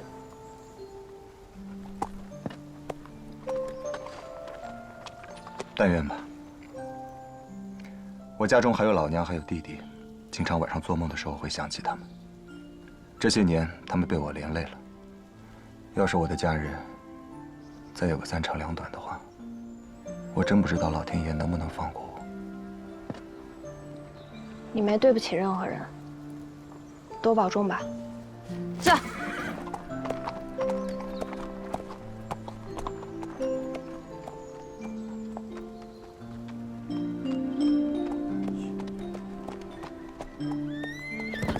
撤！逃犯古平原，下马受擒，长司一并锁了。窝藏逃犯，控罪相等。逃犯滚平原，下马受擒。长司一并锁了，窝藏逃犯，通罪相担。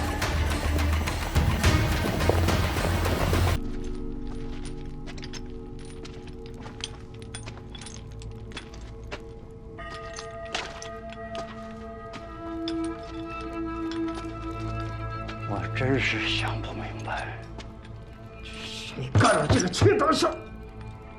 是王天贵，他不弄死你誓不罢休啊！你说是他？你把钱还他了，他的计划就算是落空。这口气憋在心里，你们也得发出来。这次算我的，没多想一步。是我连累了你，顾兄弟。四爷，莫说这话。咱们是生死之交，是我连累你才对。不就是一套宅子吗？就算你把宅子给他，又能怎样？这种小人，你越是让步，他越是得寸进尺。既然现在已经得罪他了，且往后看吧。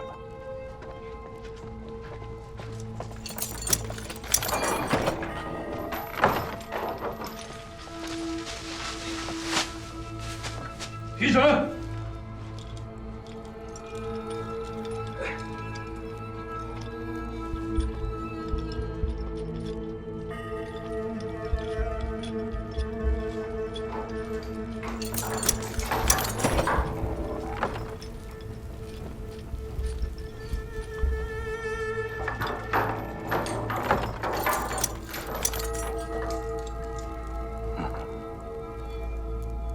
你小子真行啊！带了50斤的脚镣，还没被谋破。哎，老汉人了？可不是嘛！当年也是那么沉的家，一路走到宁古塔。要是不跟那些老犯人学这包脚的功夫，怕是现在都走不了道了。朝廷已判斩立决。你小子呀，受不了几天罪了。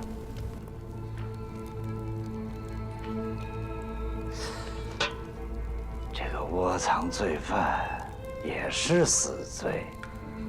你说你小子死也就算了，还把别人给坑了。我看到不了秋天呀，就得向你道喜喽。嘿嘿嘿嘿。犯人睡着了？废什么话呀！就你这样的，穿上龙袍也不像太子，还想冒充县令？回去多读2年书吧你！给我少废话！现在我在这儿舒舒服服的活着，是你快要死了。你还以为你自己是书生啊？你的功名都被革了。我来看你，那就是看个死人。那你跟死人废什么话呀？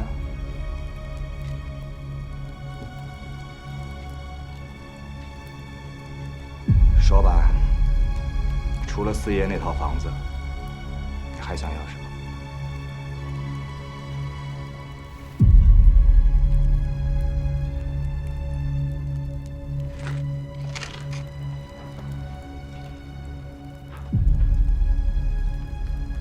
你想要什么？我能相信你吗？你呀，对我这个人不了解。我们做生意的呢，最讲究信用。虽然做生意有很多阴谋诡计，但是最怕的就是说了不算。好，那我要四爷他们全家平安。说说你的条件。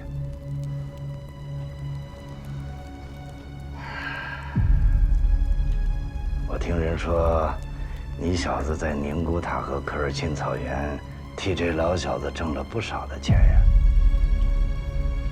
你能不能也帮帮我？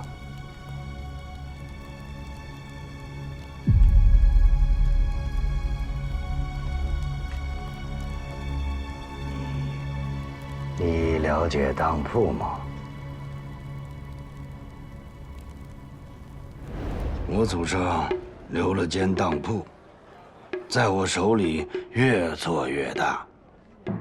当铺做得好，首推安徽人，灰骆驼吃苦耐干，也有眼力。记大红色嫁衣一件，一截磨损，虫腻鼠咬，帐下有无字无配饰，当银4钱。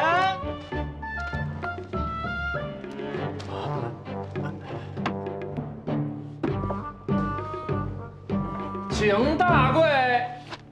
大贵看古董珠宝，二贵看木器首饰，三贵看粗本家具、日常用品。这个生意是合法的抢钱，你去当，上好的东西也不过是臭水沟里的价格，就是这个价格翻了利息，你也赎不回来。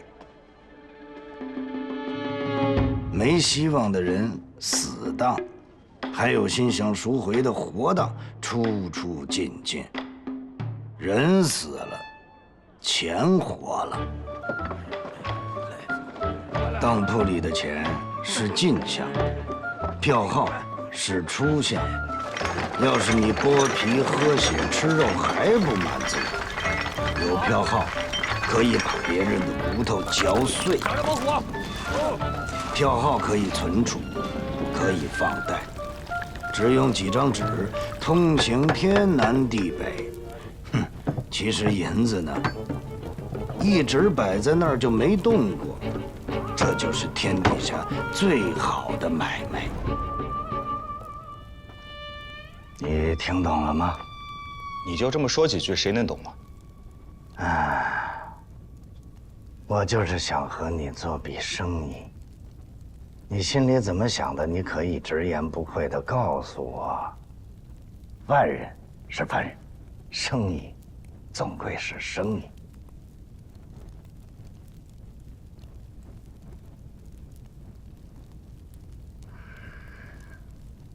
这些年，我当铺的生意那是越做越大。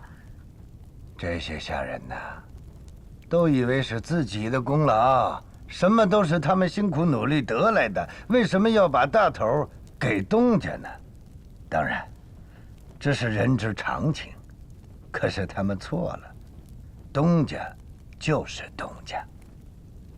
我不能在仓促之间把他们解决掉，那儿已经是一潭死水了。我就需要你一条黑鱼。游进那潭死水，把他们给搅浑了，然后把权力拿回来。你能帮我做到吗？什么时候开始啊？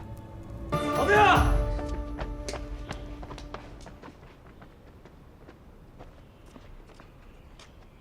我爹呢？被王天贵扣住了。王天贵让我去他当铺里做事，做得好了。才能把四爷放出来。什么意思啊？总之这段时间我吃住都在当铺，你们有空了多去照顾照顾他。我让你走了吗？哎呀，武先生，我干爹怎么办？你知道他年纪大了，他受不了那狱里边的湿寒。这房子，我们不要了，行吗？我们把钱都给王天贵，行不行？这能用钱解决，那就好办了。大清律里，逆藏留人者与留人同罪，还不是因为你？黑子，黑子，你干嘛？松开！顾大哥，那我们现在该怎么办？只能先答应他的条件，1个月之内，帮他收服当铺里的大贵、二贵。那些都是成了精的老狐狸，1个月怎么可以？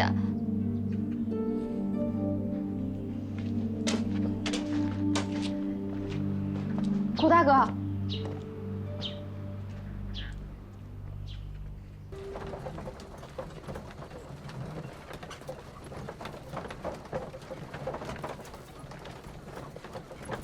玉儿姑娘，哎，去哪儿啊？别碰我！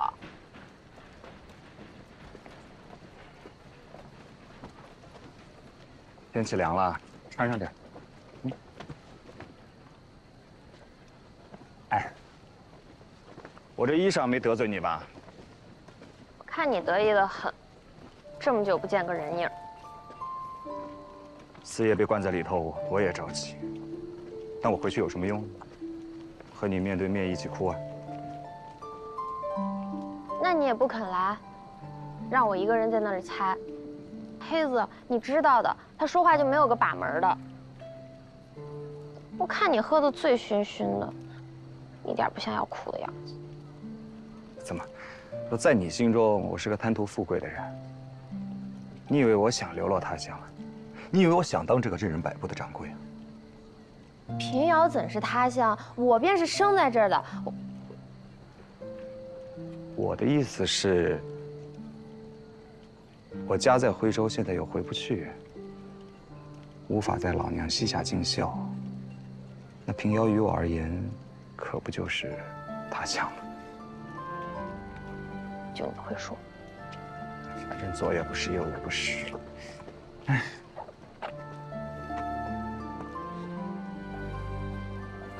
要被你气糊涂了。我爹病了，时好时坏，他住在那里晒不到太阳。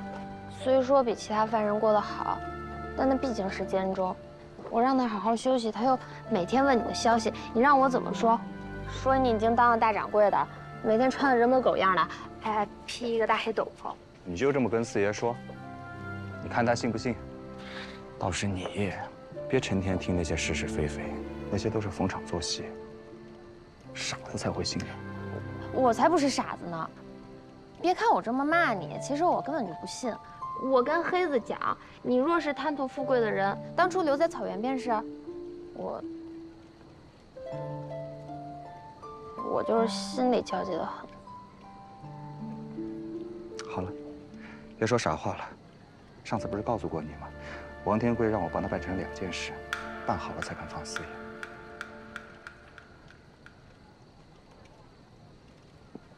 楼上有人。你来来回回就这几句，姓古的归你的吧。什么人？哎，天这么冷，你自个儿留着穿，好长命百岁。这不识好歹的玩意儿，滚吧！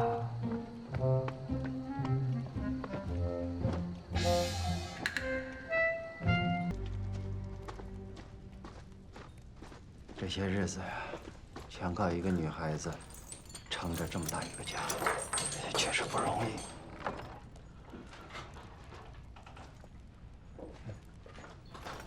说曹操，曹操到啊！你们背后脚有什么舌头呢？谷兄弟一直在夸你，说你心性坚韧，能干大事。什么心性坚韧？我恨不得把王天贵给杀了，把你们俩都拽出来。现下倒好，宅子留住了，就我一个人在那空荡荡的地方。你倒是开心的要命。现在外面可都有传，他快成王天贵的干儿子了。那说干儿子的，纯粹就是在胡扯。王天贵是想通过我探听出闯王宝藏的下落，所以才一直扣着四爷不肯放呢。这世上真有闯王宝藏这说？我哪知道啊？不过以前读书的时候，先生说过，这世间万事万物皆有其主，有的东西不是你的，争到了也无用，唯有德者居之。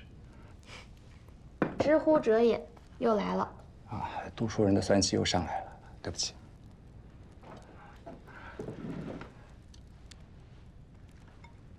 郭兄弟，我怕王天贵啊，还是不会放过你。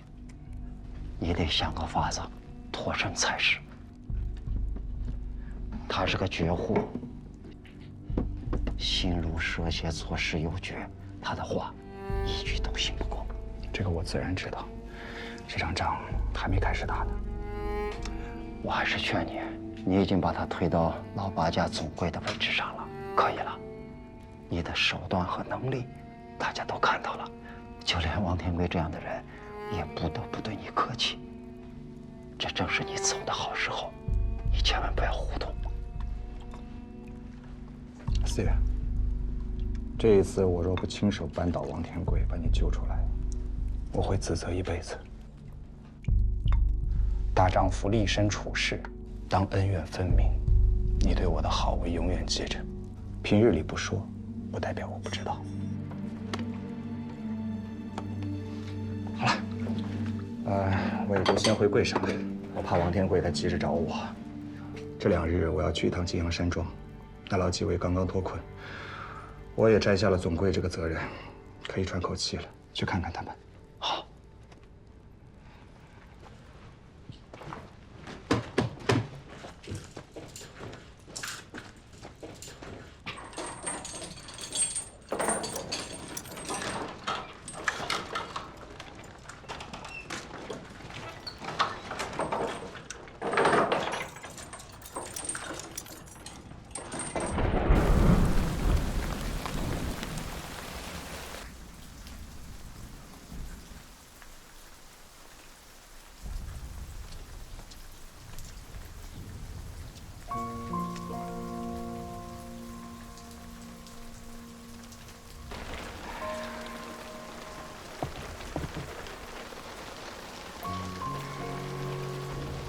别管我，你哭你的。我不管你，你是鬼啊！我还没鬼好呢，鬼还能投胎，还有个盼头。我能盼什么？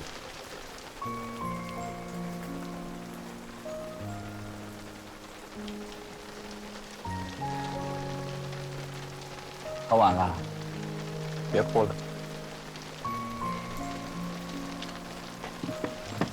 来，我送你回去。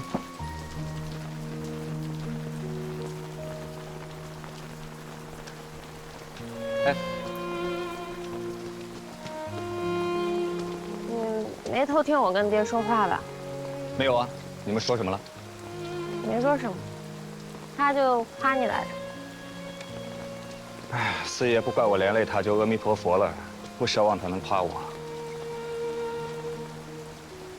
你以后别总说你人不人鬼不鬼的，好像活不下去了一样。若真有此想，当初为什么要从宁古塔逃出来啊？你会好好活着的，你，还有我爹，你们都是好人。我也时常在想，要是你们不去宁古塔，我要不那么多事儿，你的日子兴许能好过一些。朱大哥，其实我心里明白的，你要听吗？听。我真心实意的不后悔去宁古塔，不后悔遇见你，也真心实意的盼着你跟我爹能早点脱困，让全天下害你们的人都滚开，让你早点回到家中见到亲人，完成婚约，一辈子平安顺遂。至于我自己，我也会好好活着的，哪怕跟着我爹继续浪荡江湖，我这一生认识过你，就足够了。生死之际，不畏就困，这是我们江湖道上的规矩。大家彼此安心吧。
我到家了。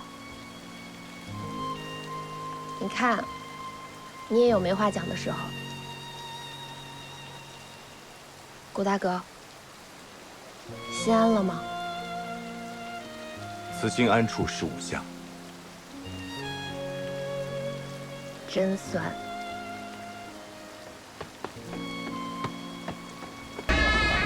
皇上驾崩了，全国都在发国丧，马上就新朝了，新帝大赦天下，那个时候你就是自由身了。我现在去买马，到街上走一走，应该很快旨意就到了。哎，先别冒失，再等等，我再出去看看。爹，你让他买马吧。小皇帝的赦令下来了，刚刚县太爷派人在外面喊话呢。郭兄弟，要不你再多住几天？我们在一起还没有好好待够呢。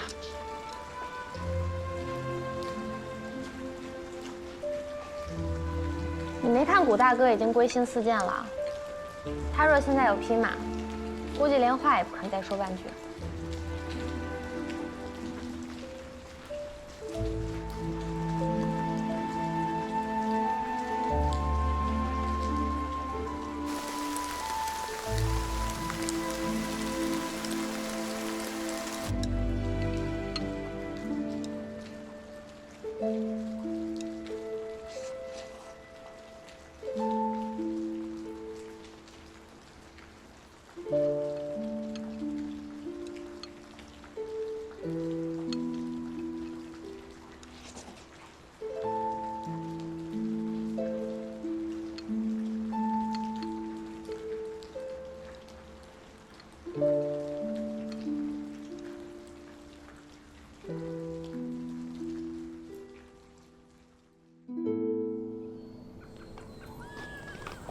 四爷，等到什么时候南方平定了，安徽光复了，你可以过来，来我们这贩卖点茶叶生意，运到北方去。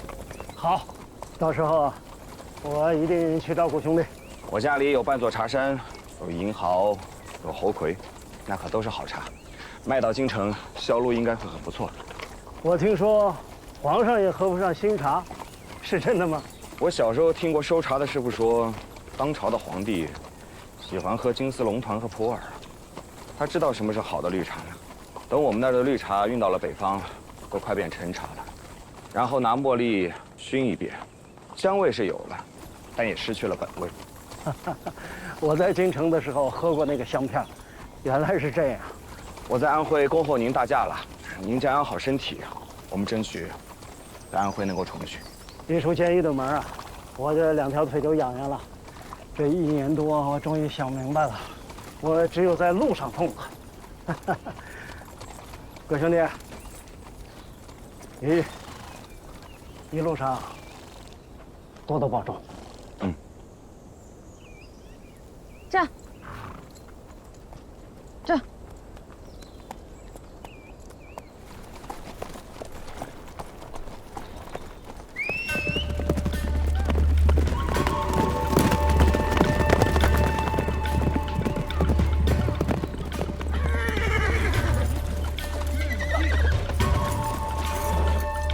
哥哥，这次南下定要周全。是。山下等候。走。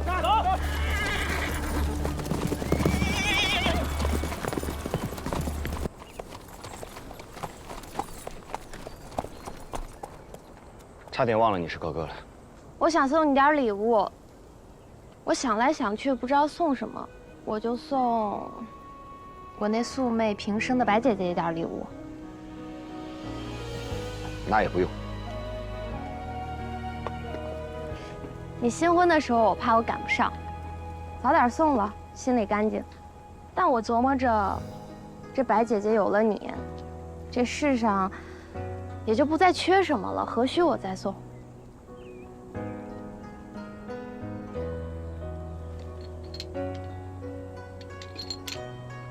你拿着，你平安，就是我给她最好的礼物。这是王爷送你的，我不能要。我拿着有什么用？我爹入监，我也差点死掉，难道还能来救我？倒是你留着，偶尔想起格格这2个字，就当个乐子，我就不留了。接下来还要跟着四爷跑马帮。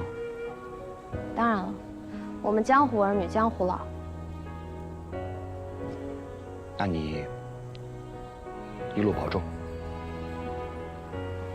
这，顾大哥，这一年我也读了些书。我跟爹从小四海漂泊，独不会说读书人的话。那也无妨。仗义每都图口碑，不幸都是读书人。那是负心人的错，跟书没关系。我看书上写，读书人送行的时候都要写诗互赠。我背几句今早读到的诗来送你。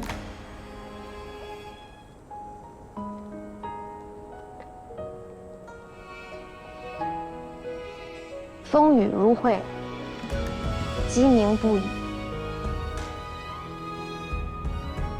既见君子，云虎不喜。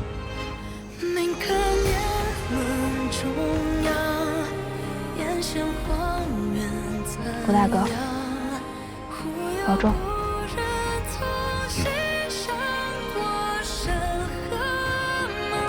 这。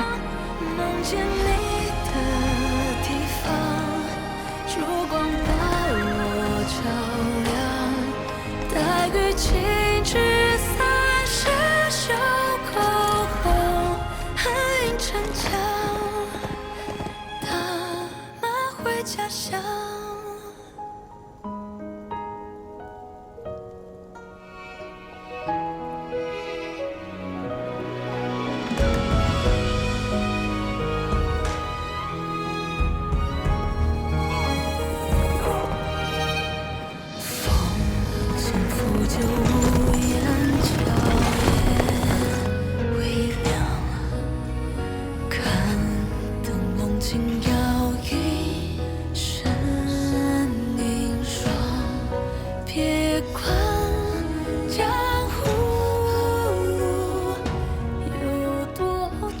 你是官差还是兵？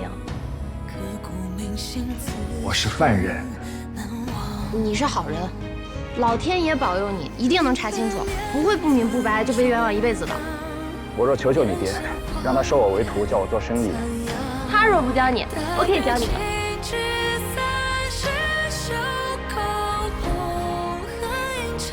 顾大哥，我们俩的命是长在一起的。